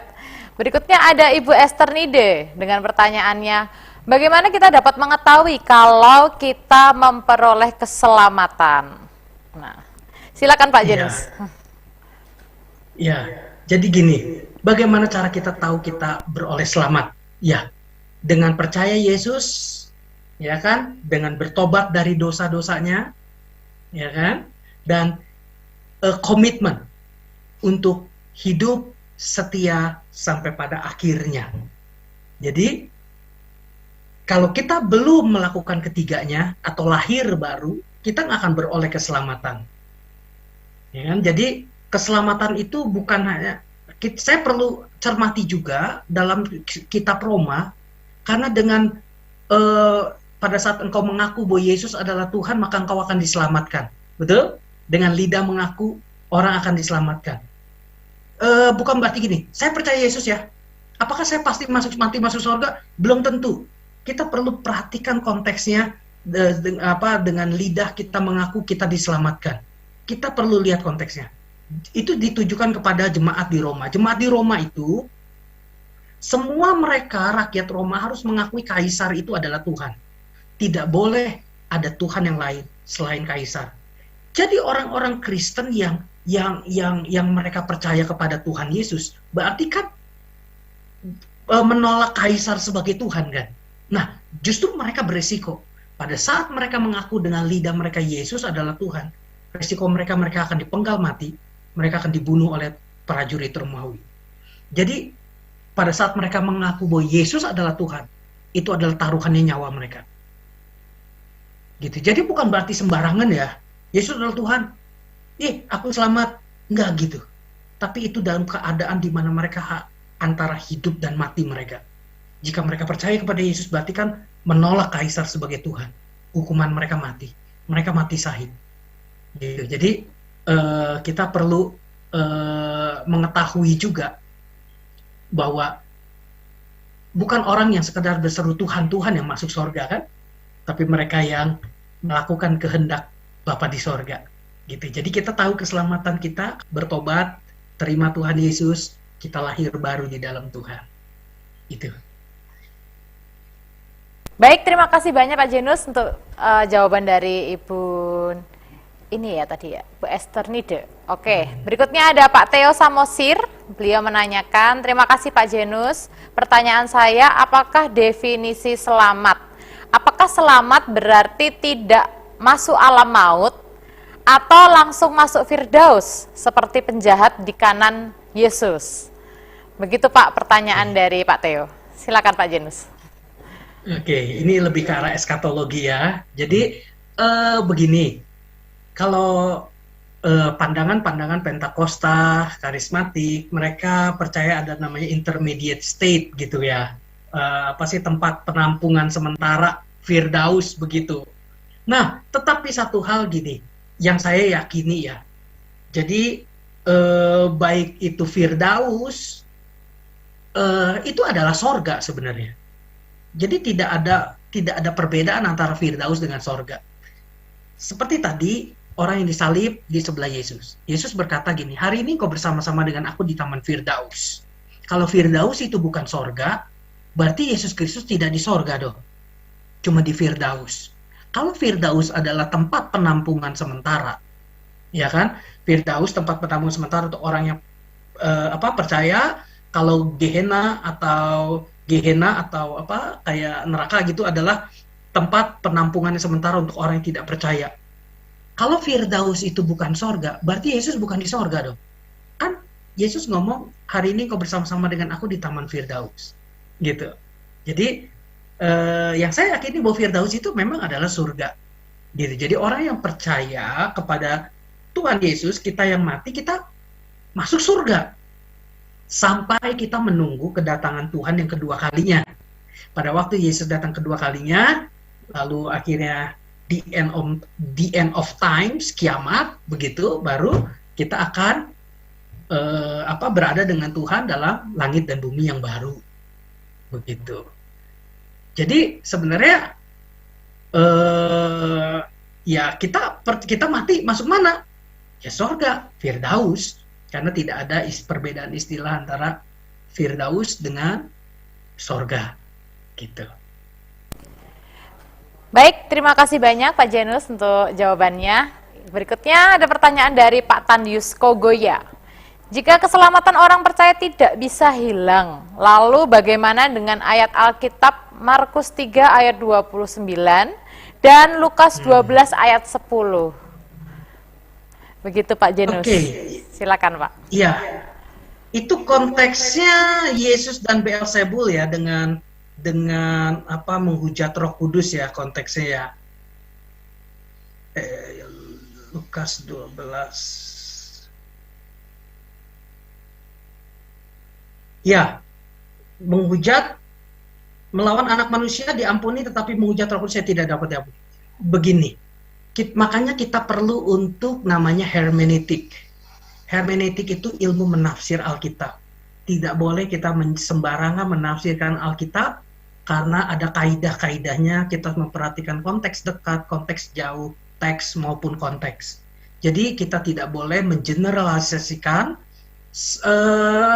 dari satu ayat. Jadi gini, konteksnya adalah Yesus dituduh, ya kan? Dituduh karena dituduh dengan kuasa Beelzebul dia mengusir setan. Oke. Nah, konteks itu adalah Yesus dituduh. Dan ketika Yesus ngomong bahwa Markus 3, saya baca dulu deh, Markus 3 ayat yang ke-29, tetapi apabila seorang menghujat Roh Kudus, ia tidak dapat mendapat ampun selama-lamanya, mereka bersalah karena ia berbuat dosa kekal. Jadi gini, Yesus sedang berbicara dengan ahli Taurat, ayat yang ke-22, Markus 3 ayat 22. Ahli Taurat itu selalu cari kesalahan Tuhan Yesus. Dia mendengarkan khotbah Yesus bukan tujuannya untuk percaya, tetapi untuk menjatuhkan Tuhan Yesus, mencari celah Yesus berdosa dan akhirnya dicer di situ. Salah satunya adalah dengan dia menuduh ia kerasukan Beelzebul, dengan penghulu setan ia mengusir setan. Yesus dituduh demikian. Artinya gini, ahli Taurat, kalau kamu tuduh saya menuduh Yesus dengan kuasa Beelzebul, kalau kamu tuduh saya, dosamu diampuni. Tapi yang kamu tuduh ini adalah Roh Kudus yang bekerja. Berarti kamu berbuat dosa kekal. Jadi bukan berarti keselamatan ahli Taurat ini hilang. Karena memang ahli Taurat yang ngomong seperti ini, itu jelas Yesus tahu bahwa dia tidak akan diselamatkan oleh Tuhan. Makanya dia berbuat dosa kekal. Jadi Yesus ngomong begini, tidak dapat diampuni, itu hanya kepada ahli Taurat. Dosa menghujat Roh Kudus tidak berlaku umum. Jadi kalau dosa menghujat Roh Kudus itu tidak bisa diampuni, berarti Paulus pasti bahas, Petrus pasti bahas, Yakobus pasti bahas, ya kan? Yohanes pasti bahas. Tapi semua mereka rasul yang lain kan tidak menuliskan dosa menghujat Roh Kudus ini tidak bisa diampuni kan? Hanya ada satu dan kasusnya itu saja. Jadi tidak bisa berlaku umum. Jadi misalkan gini, apakah orang Kristen bisa menghujat Roh Kudus? Saya jawab tidak bisa. Dosa menghujat Roh Kudus hanya bisa dilakukan oleh orang yang belum mengenal Tuhan, belum percaya. Kalau orang yang sudah percaya kepada Tuhan Yesus tidak menghujat Roh Kudus, tetapi memadamkan roh, mendukakan roh. Jadi menghujat Roh Kudus hanya dilakukan oleh mereka yang tidak percaya. Dalam konteks ini adalah ahli-ahli Taurat. Berarti banyak, lebih daripada satu ahli-ahli Taurat. Yesus tahu bahwa mereka ini tidak akan selamat. Begitu. Makanya mereka berbuat dosa kekal. Ya kan? Yesus tahu bahwa mereka pasti akan mati binasa. Begitu. Jadi bukan berarti keselamatan tidak bisa hilang atau bisa hilang, tetapi karena memang mereka tidak diselamatkan ahli Taurat itu. Gitu. Jadi mereka tidak dipilih. Begitu Yesus tahu. Nah, kalau misalkan dosa menghujat Roh Kudus tidak bisa diampuni, pasti para rasul bahas, pasti Yohanes bahas, pasti Paulus bahas, apalagi Paulus mendirikan banyak gereja. Ya kan? Penting dong, karena apa yang dikatakan oleh Tuhan Yesus kan, gitu. Tapi ini tidak berlaku umum, tidak berlaku untuk semua orang percaya. Tapi ini hanya ditujukan kepada ahli-ahli Taurat, begitu. Jadi kita perlu melihat teks dan konteksnya. Oke, itu. Baik, terima kasih banyak Pak Janus untuk jawabannya. Belum capek kan ya Pak? Masih banyak pertanyaan yang harus kita bahas. Lanjut, sampai jam berapa? Setengah 4 ya? Sampai setengah 4, ya betul Pak. Baik, ini ada pertanyaan dari Ibu Jane Tahulending. Apakah orang yang berpindah agama bisa selamat dengan pengertian mereka percaya Yesus Kristus sebelumnya? Terima kasih. Begitu Pak pertanyaan dari Ibu Jane. Silakan Pak. Iya. Nah, apa alasan, kita perlu melihat dulu apa alasan orang pindah agama. Begitu. Kalau orang yang sungguh-sungguh percaya, dia pasti akan mempertahankan imannya sampai mati. Tetapi, tidak semua orang kan memiliki iman yang besar. Gimana dengan iman yang masih lemah, dia pindah agama? Karena memang mungkin karena dipaksa, atau karena memang ya dia belum kuat, begitu ya imannya. Terus, dengan pengertian mereka percaya Yesus Kristus sebelumnya.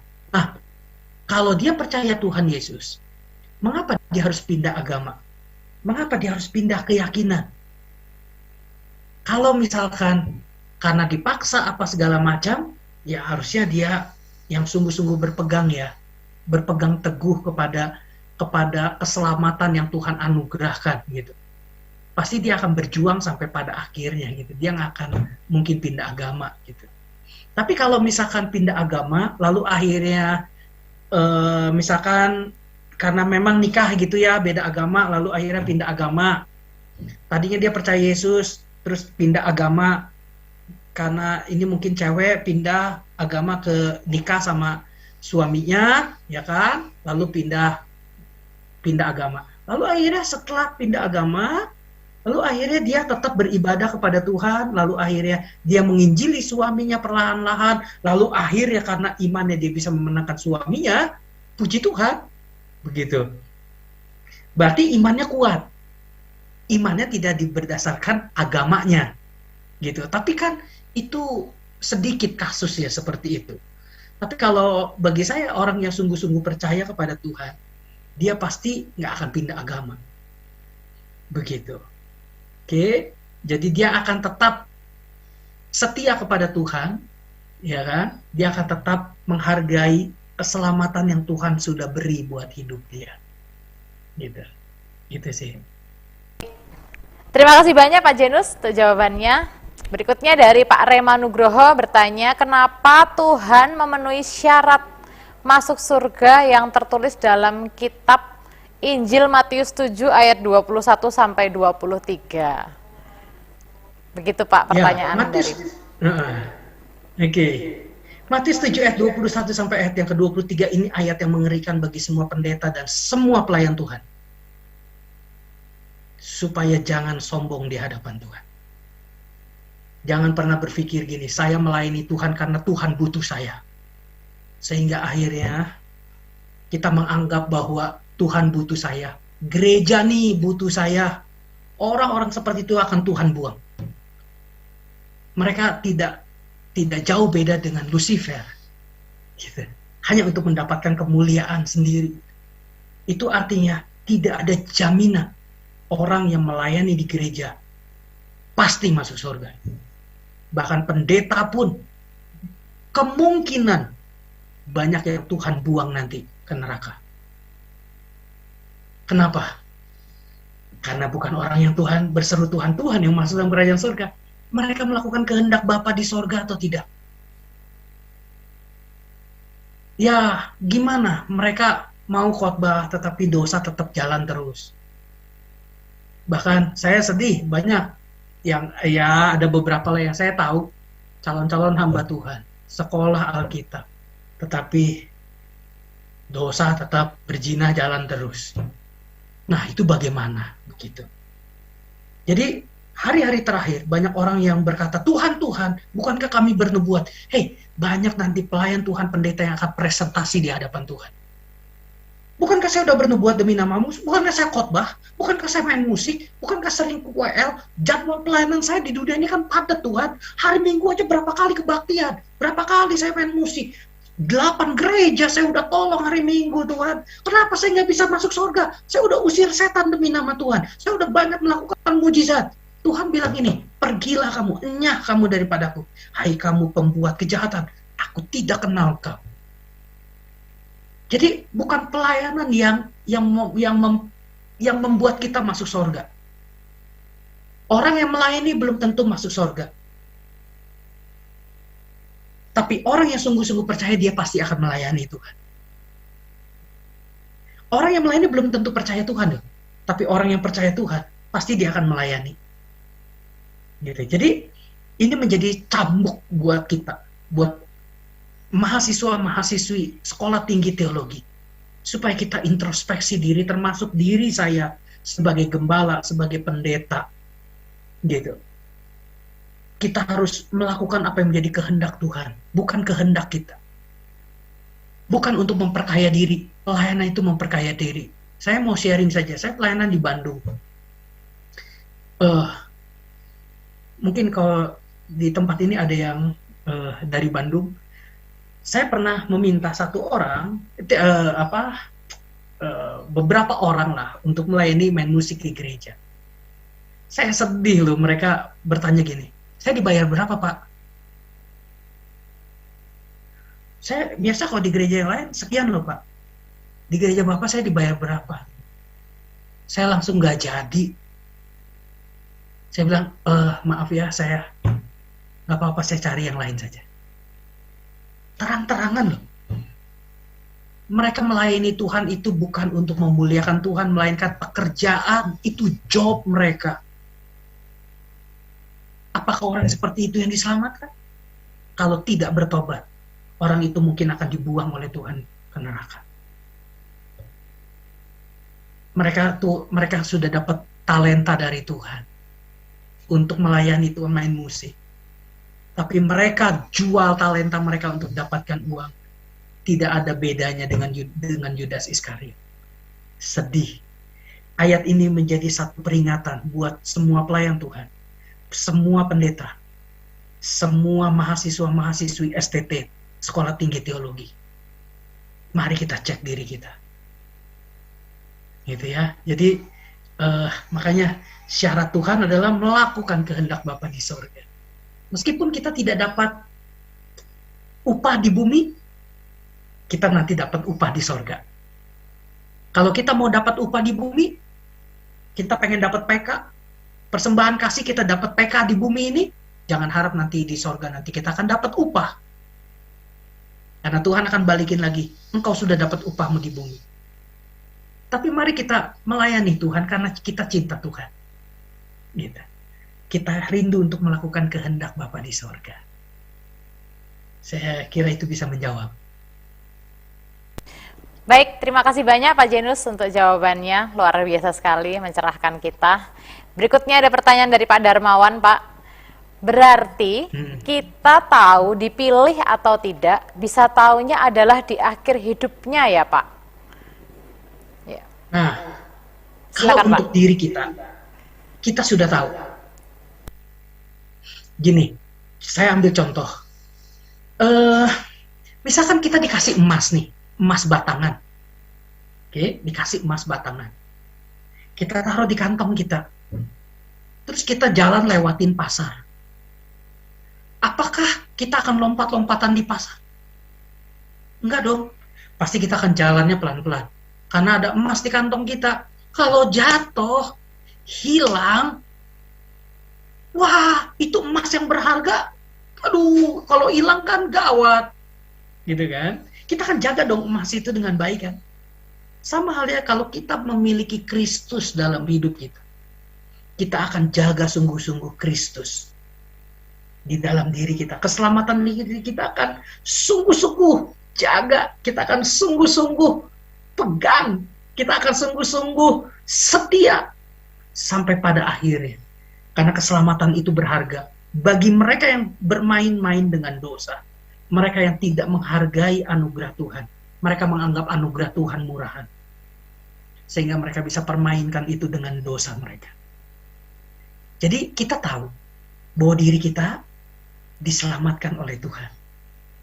Gitu. Kalau kita sungguh-sungguh percaya kepada Tuhan, kita terus melayani Tuhan, dan kita bertekun sampai pada akhirnya. Teman-teman kita pada judi, teman-teman kita pada mabuk, teman-teman kita pada main perempuan, teman-teman kita pada ngedugem, kita enggak. Karena kita tahu betapa mahalnya pengorbanan Tuhan. Tuhan tebus kita bukan dengan emas dan perak, tapi dengan darahnya. Kalau kita sadar akan hal itu, kita nggak akan pernah bermain-main dengan dosa. Kita akan terus menjaga kesucian kita sampai pada akhirnya. Jadi kita tahu diri kita, tapi kita tidak tahu orang lain selamat atau tidak selamat. Karena keselamatan itu bersifat personal. Oke. Itu saja. Terima kasih banyak Pak Janus untuk jawabannya. Ini ada pertanyaan berikutnya, sepertinya ini mahasiswanya Bapak ini.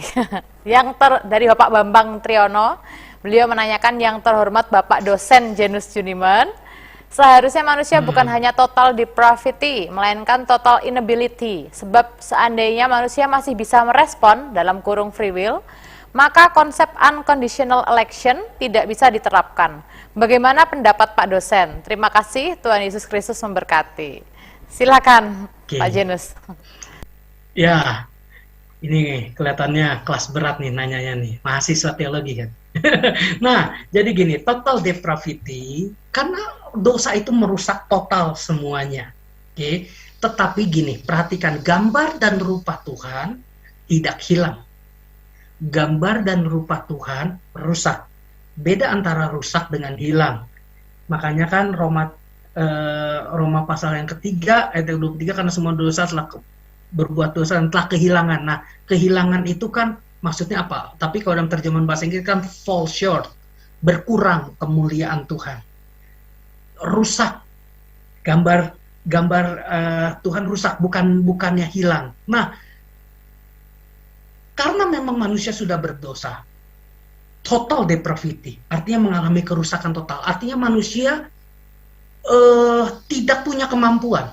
Ya, total depravity juga total inability, tidak bisa untuk bisa kembali kepada Tuhan.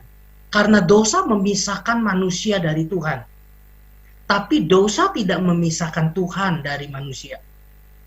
Nah, kebanyakan hamba Tuhan juga banyak yang salah nih. Jadi saudara, dosa itu memisahkan Tuhan dan dengan manusia. Wah, saya berpikir gini, hati-hati nih statement ini. Dosa tidak memisahkan Tuhan dari manusia.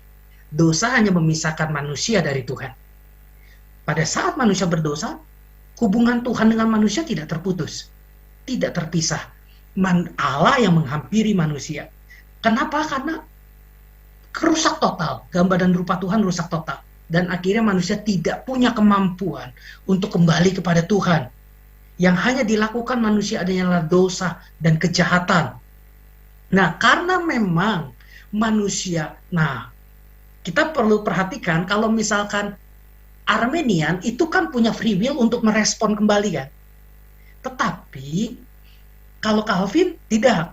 Manusia hanya punya free will untuk berespon ketika anugerah Tuhan turun. Kalau Armenian sebelum manusia berespon dulu baru anugerah Tuhan turun. Kalau Calvin anugerah Tuhan turun dulu baru kita berespon. Nah, anugerah Tuhan turun dulu baru kita berespon karena manusia sudah rusak total. Manusia tidak punya kemampuan.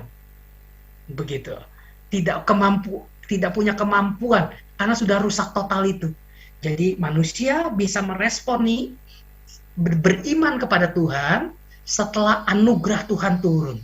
Jadi anugerah mendahului respon manusia. Anugerah Tuhan turun dulu sehingga akhirnya Tuhan memberikan iman supaya manusia berespon kepada keselamatan yang Tuhan berikan. Begitu. Itu menurut tanggapan saya. Baik, terima kasih banyak Pak Janus untuk jawabannya. Berikut ada pertanyaan berikutnya dari New One Cyclone. Waduh, namanya bagus nih. Keselamatan, sebentar ya saya bacakan. Oh, ini hanya tanggapan. Baik, berarti pertanyaan berikutnya dari Step W ya, Stephanie mungkin namanya. Bagaimana dengan Ibrani 6 ayat 4-6, apa maksudnya? Adakah hubungannya dengan keselamatan atau tidak? Terima kasih. Silakan Pak. Ibrani 6 ayat 46.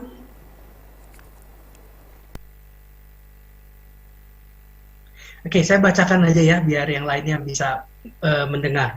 Sebab mereka yang telah diterangi hatinya, yang pernah mengecap karunia sorgawi dan yang pernah mendapat bagian dalam Roh Kudus dan yang mengecap firman yang baik dari Allah dan karunia-karunia dunia yang akan datang, namun yang murtad lagi tidak mungkin diperbaharui sekali lagi sedemikian hingga mereka bertobat, sehingga mereka menyalibkan lagi anak Allah bagi diri mereka dan menghinanya di muka umum.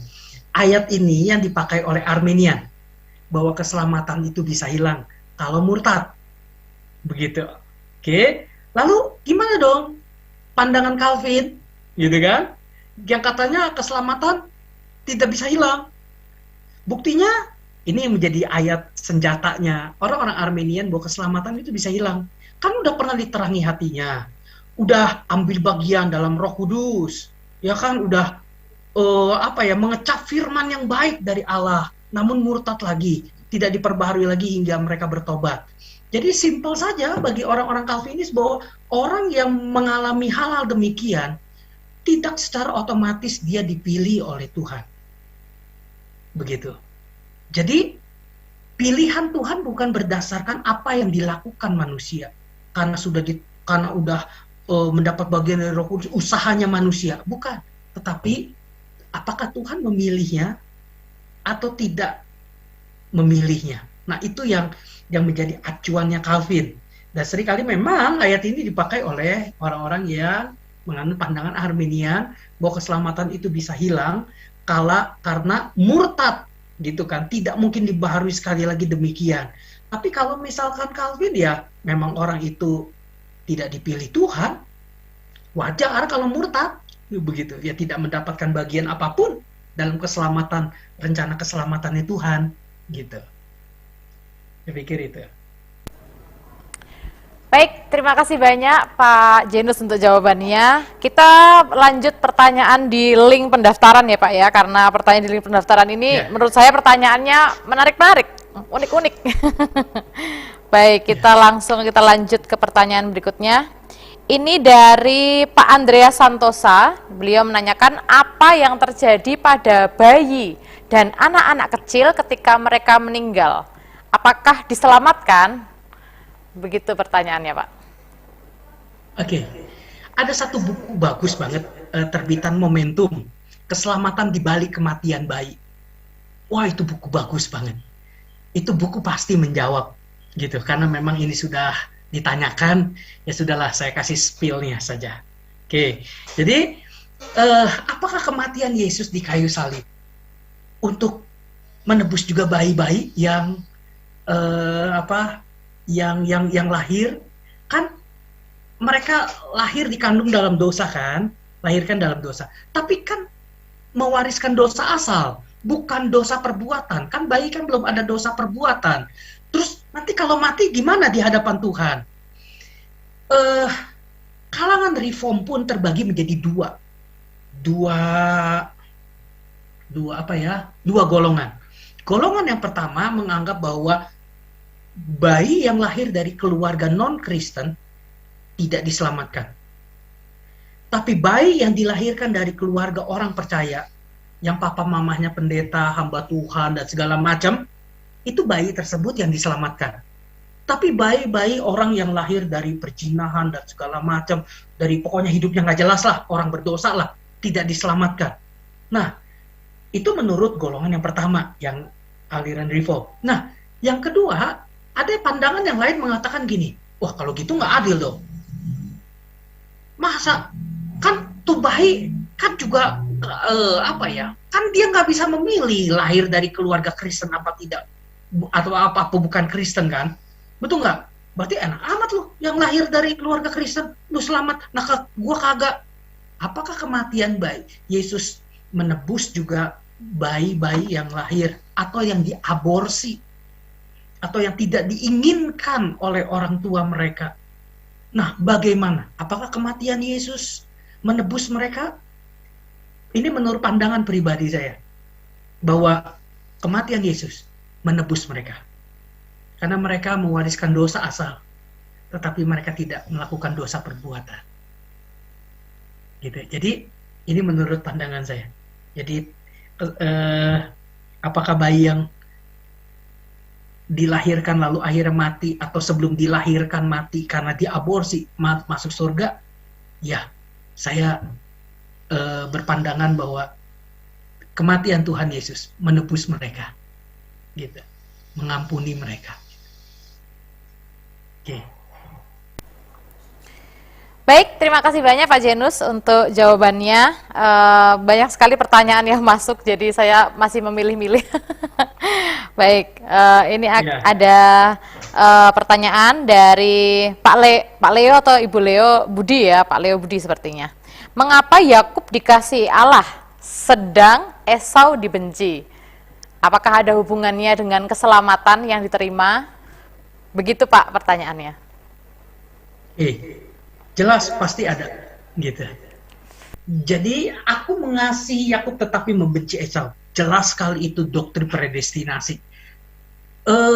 Apakah Allah tidak adil? Gitu kan? Oh, bahkan Alkitab menjelaskan itu. Apakah Allah tidak adil? Sekali-kali tidak, gitu kan? Karena Allah memilih berdasarkan kehendaknya sendiri, bukan karena manusianya. Sekarang ini Tuhan mengasihi Yakub tetapi membenci Esau. Itu adalah pilihan Tuhan, predestinasi yang tidak bisa diganggu-gugat. Karena Tuhan tahu bahwa Esau akan merendahkan hak kesulungannya. Makanya Alkitab katakan kan, jangan memiliki nafsu yang rendah seperti Esau, yang menjual hak kesulungannya dengan semangkuk kacang merah. Begitu. Nah, sehingga akhirnya Tuhan pilih Yakub. Tapi kan Yakub penipu. Nah, justru disitulah pemilihan Tuhan bukan karena berdasarkan perbuatan, gitu. Tapi kan kita lihat, Yakub menipu kan? Oke. Menipunya di mana? Yakub menipu cuma 1 kali loh. Pada waktu Yakub kan masak nih, lalu akhirnya datang kan Esau berburu, pulang berburu, capek. Terus akhirnya berikan aku semangkuk kacang merah.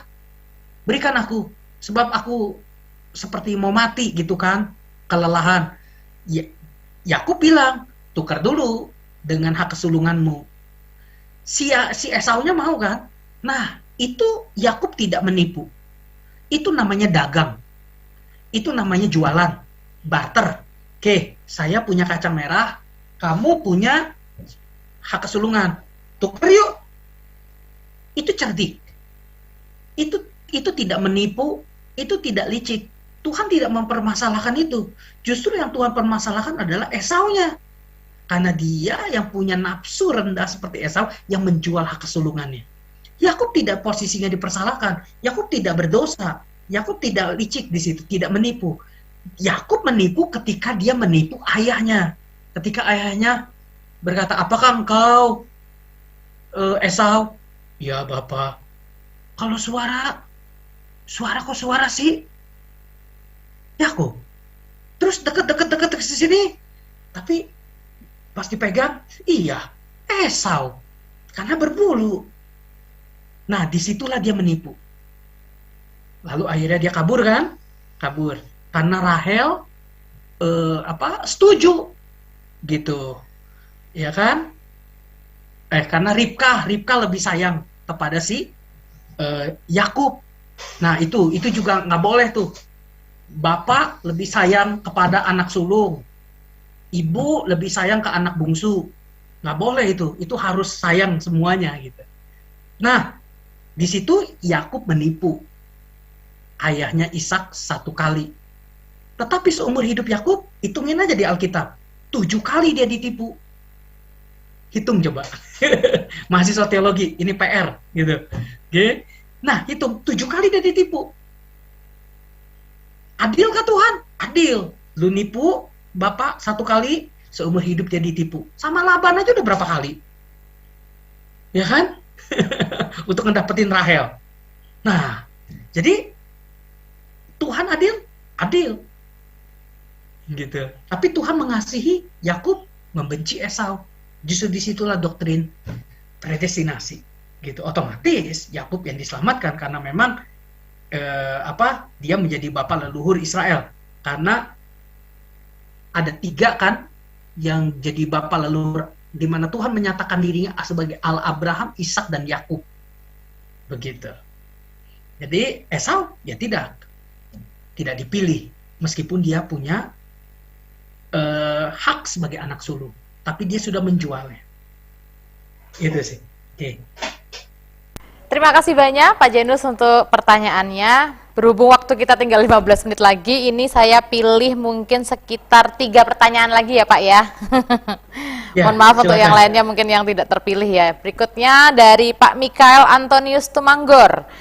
Apakah orang yang belum percaya namun memiliki norma dan kelakuan lebih baik dari orang percaya bisa memperoleh keselamatan? Begitu Pak, silakan Pak Janus. Jelas tidak. Perbuatan baik tidak bisa membawa orang masuk surga. Hanya anugerah Tuhan. Hanya keselamatan yang Tuhan berikan, di mana kita bisa mengakui dengan mulut kita Yesus adalah Tuhan. Kita sungguh-sungguh bertobat, dan kita sungguh-sungguh percaya Dialah yang diselamatkan. Kalau orang berbuat baik, bisa selamat. Orang yang tidak mengenal Tuhan bisa selamat. Maka saudara-saudara sepupu kita yang sedang berpuasa sekarang, selamat juga dong. Mereka sudah berbuat baik loh. Mereka sudah memberikan sodakoh gitu. Apakah pasti masuk surga? Gitu. Jadi keselamatan bukan karena berdasarkan perbuatan baik kita, tetapi karena anugerah Tuhan. Nah, kita yang sudah diselamatkan harus berbuat baik. Ya setidaknya gini, kita tahu diri lah, Tuhan udah selamatin kita dengan darahnya, dengan nyawanya gitu. Masa kita nggak mau berbuat baik kepada orang lain? Di gereja yang saya layani, di mana saya menggembalakan, pada saat saya pimpin doa, saya selalu bilang ini, jemaat memberikan persembahan bukan karena liturgi gereja, tapi memberi persembahan karena hatimu cinta Tuhan. Sebab kalau liturgi gereja, kita bisa kasih, ya udahlah. Tapi kalau kita cinta Tuhan, kita akan persiapin dari rumah, kita beri yang terbaik untuk Tuhan. Jadi, kita berbuat baik kepada orang lain, kita berbagi kepada mereka yang membutuhkan. Jadi, perbuatan baik itu tidak ada gunanya, tidak ada faedahnya dalam hal untuk keselamatan sebelum kita percaya. Tapi setelah kita percaya, kita harus berbuat baik. Nah, saya akan jelaskan gini. Paulus dalam surat-suratnya banyak menekankan tentang iman. Sedangkan Yakobus banyak menekankan tentang perbuatan. Iman tanpa perbuatan mati. Apakah teologinya Paulus dengan Yakobus bertentangan? Tidak. Justru mereka saling melengkapi. Jadi, Paulus dalam surat-suratnya bilang ini, perbuatan baik tidak menyelamatkanmu. Itu sebelum keselamatan. Sedangkan Yakobus, iman tanpa perbuatan pada hakikatnya mati, itu pasca keselamatan. Setelah engkau selamat, engkau harus berbuat baik. Yakobus tidak pernah menjelaskan bahwa keselamatan itu punya power untuk supaya kita selamat. Tidak. Tapi setelah kita percaya Yesus, kita harus berbuat baik. Begitu. Iman harus ditunjukkan dengan perbuatan. Begitu. Jadi teologinya Paulus sama Yakobus tidak bertentangan. Karena Paulus sebelum keselamatan, perbuatan baik sebelum keselamatan, Yakobus perbuatan baik setelah keselamatan. Gitu. Baik, terima kasih banyak Pak Jenus untuk jawabannya. Oke, 2 pertanyaan terakhir ya Pak. Ini dari Maria Francisca menanyakan, bagaimana dengan doktrin predestinasi terhadap topik atau tema webinar siang ini? Begitu Pak pertanyaannya. Doktrin predestinasi. Silakan. Ya, tadi sebenarnya saya sudah jelaskan predestinasi, ya kan, foreordained, ya kan, foreordained. Predestinasi itu kan terjemahan dalam bahasa Inggris kan. Kalau kita perhatikan deh, coba perhatikan dalam Efesus 1 ayat yang keempat, Alkitab bahasa Inggris ada namanya predestined. Ditentukan. Pre itu kan sebelum, destin itu kan destiny, ditentukan, ya kan, ditentukan sebelumnya, sebelum dunia dijadikan. Justru disitulah konsisten Tuhan dalam memilih manusia untuk diselamatkan, begitu. Jadi doktrin predestinasi Alkitabiah, Calvin juga, baik Calvin maupun Arminian juga percaya predestinasi, cuma konsepnya saja yang berbeda, gitu.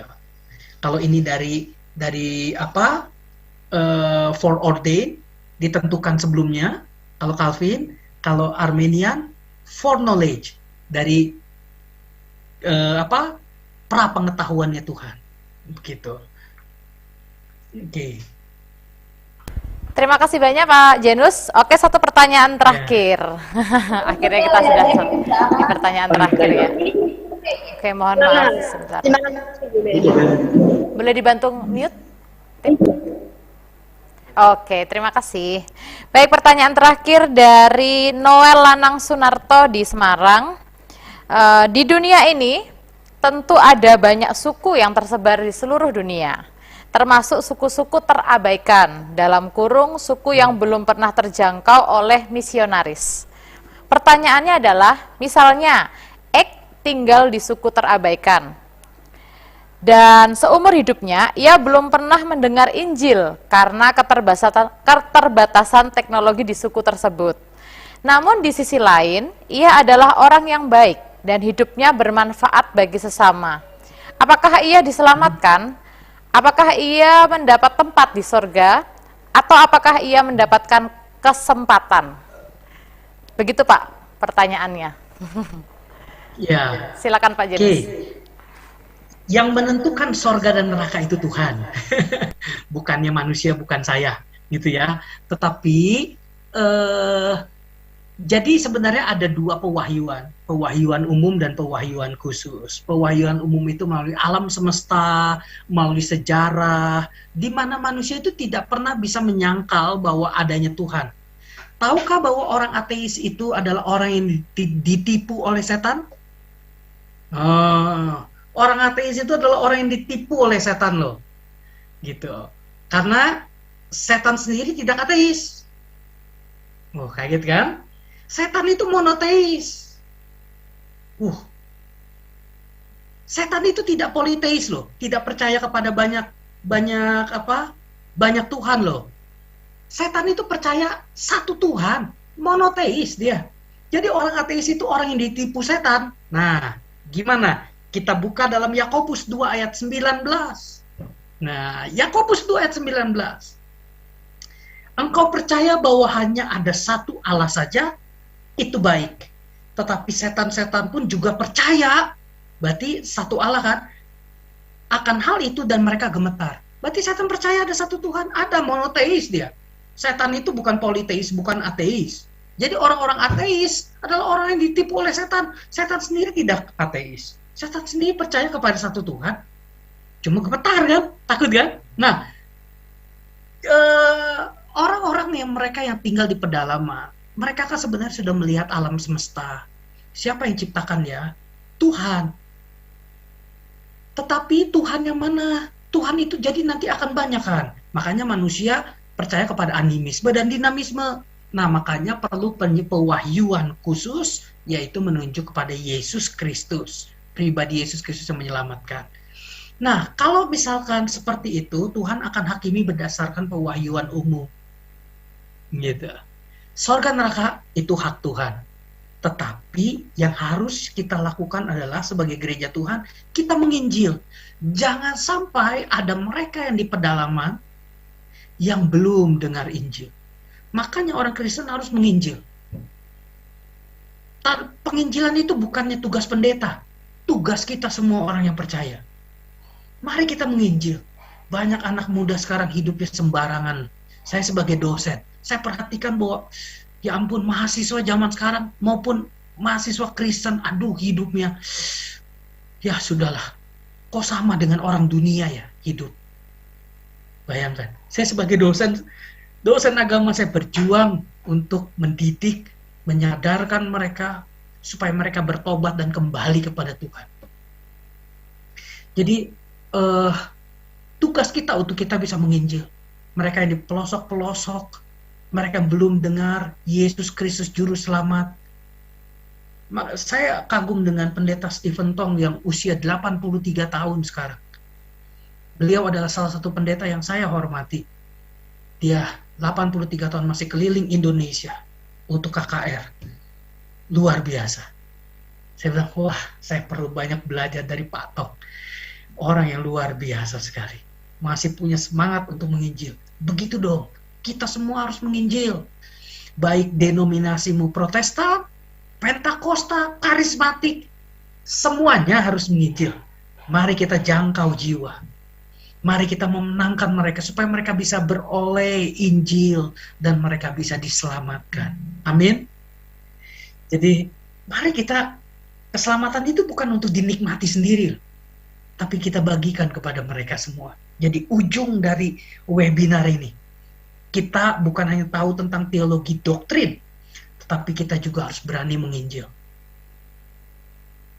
Banyak mereka yang membutuhkan Tuhan Yesus, yang mereka belum diselamatkan.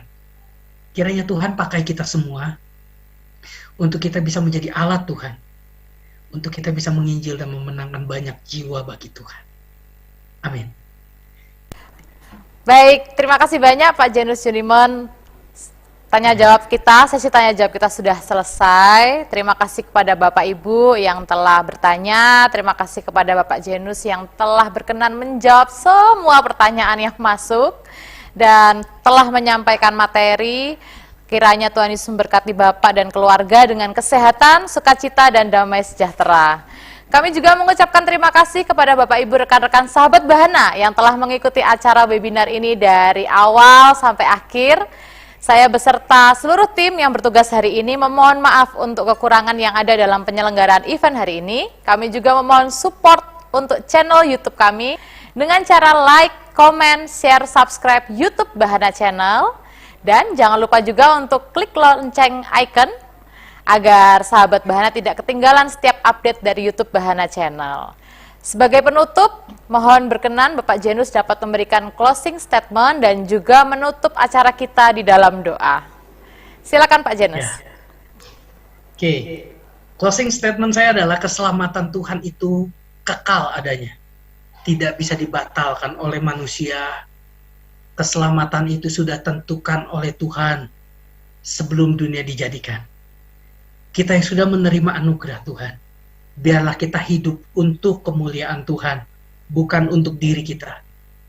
Layanilah Tuhan dengan setia, dengan sungguh-sungguh. Setialah sampai akhir. Dan jangan lupa untuk menginjil. Keselamatan bukan untuk kita nikmati sendiri. Kita injili saudara-saudara kita, teman-teman kita, siapapun mereka. Sehingga mereka pun beroleh keselamatan. Sama seperti kita. Oke, keselamatan Tuhan itu kekal. Tidak bisa hilang bagi kita yang sungguh-sungguh percaya kepada Tuhan. Bertekunlah sampai akhir, finishing strong. Mari kita berdoa. Bapa dalam sorga, kami bersyukur Tuhan. Pada sore hari ini, kami mengikuti webinar, dapatkah keselamatan orang percaya hilang. Sungguh kami bersyukur, kami yang sudah menerima anugerah Tuhan. Keselamatan yang Tuhan beri kekal adanya. Biarlah kami bisa sungguh-sungguh menghargainya dengan menjaganya sungguh-sungguh. Kami mau hidup kudus, kami mau hidup berkenan sesuai dengan firman Tuhan. Jadikanlah kami sebagai generasi Tuhan yang sungguh-sungguh memuliakan nama Tuhan. Pakailah kami juga Tuhan untuk kami bisa menginjil teman-teman kami yang lain yang belum kenal Tuhan. Atau mungkin mereka sudah Kristen tetapi mereka duniawi. Mereka masih banyak terpengaruh oleh hal-hal duniawi yang berbau dosa. Biarlah Tuhan pakai kami untuk menyadarkan mereka dan membawa mereka kembali kepada Tuhan. Kiranya melalui webinar ini, semangat penginjilan kami pun membara untuk kami tetap sungguh-sungguh melayani Tuhan dan mengasihi Tuhan sampai pada akhirnya. Hamba-Mu terbatas dalam menyampaikan kebenaran dalam webinar ini Tuhan. Tapi kiranya Roh Kudus yang terus memberikan pengertian kepada kami semuanya. Di dalam nama Tuhan Yesus Kristus kami berdoa dan bersyukur. Haleluya. Amin. Amin. Amin. Amin. Terima kasih Pak Janus sudah menutup kita di dalam doa. Terima kasih sahabat Bahana semuanya yang telah mengikuti acara ini. Sampai berjumpa di event selanjutnya. Saya Yemima Alvin dan seluruh tim yang bertugas hari ini. Kami pamit undur diri. Tuhan Yesus memberkati kita semua.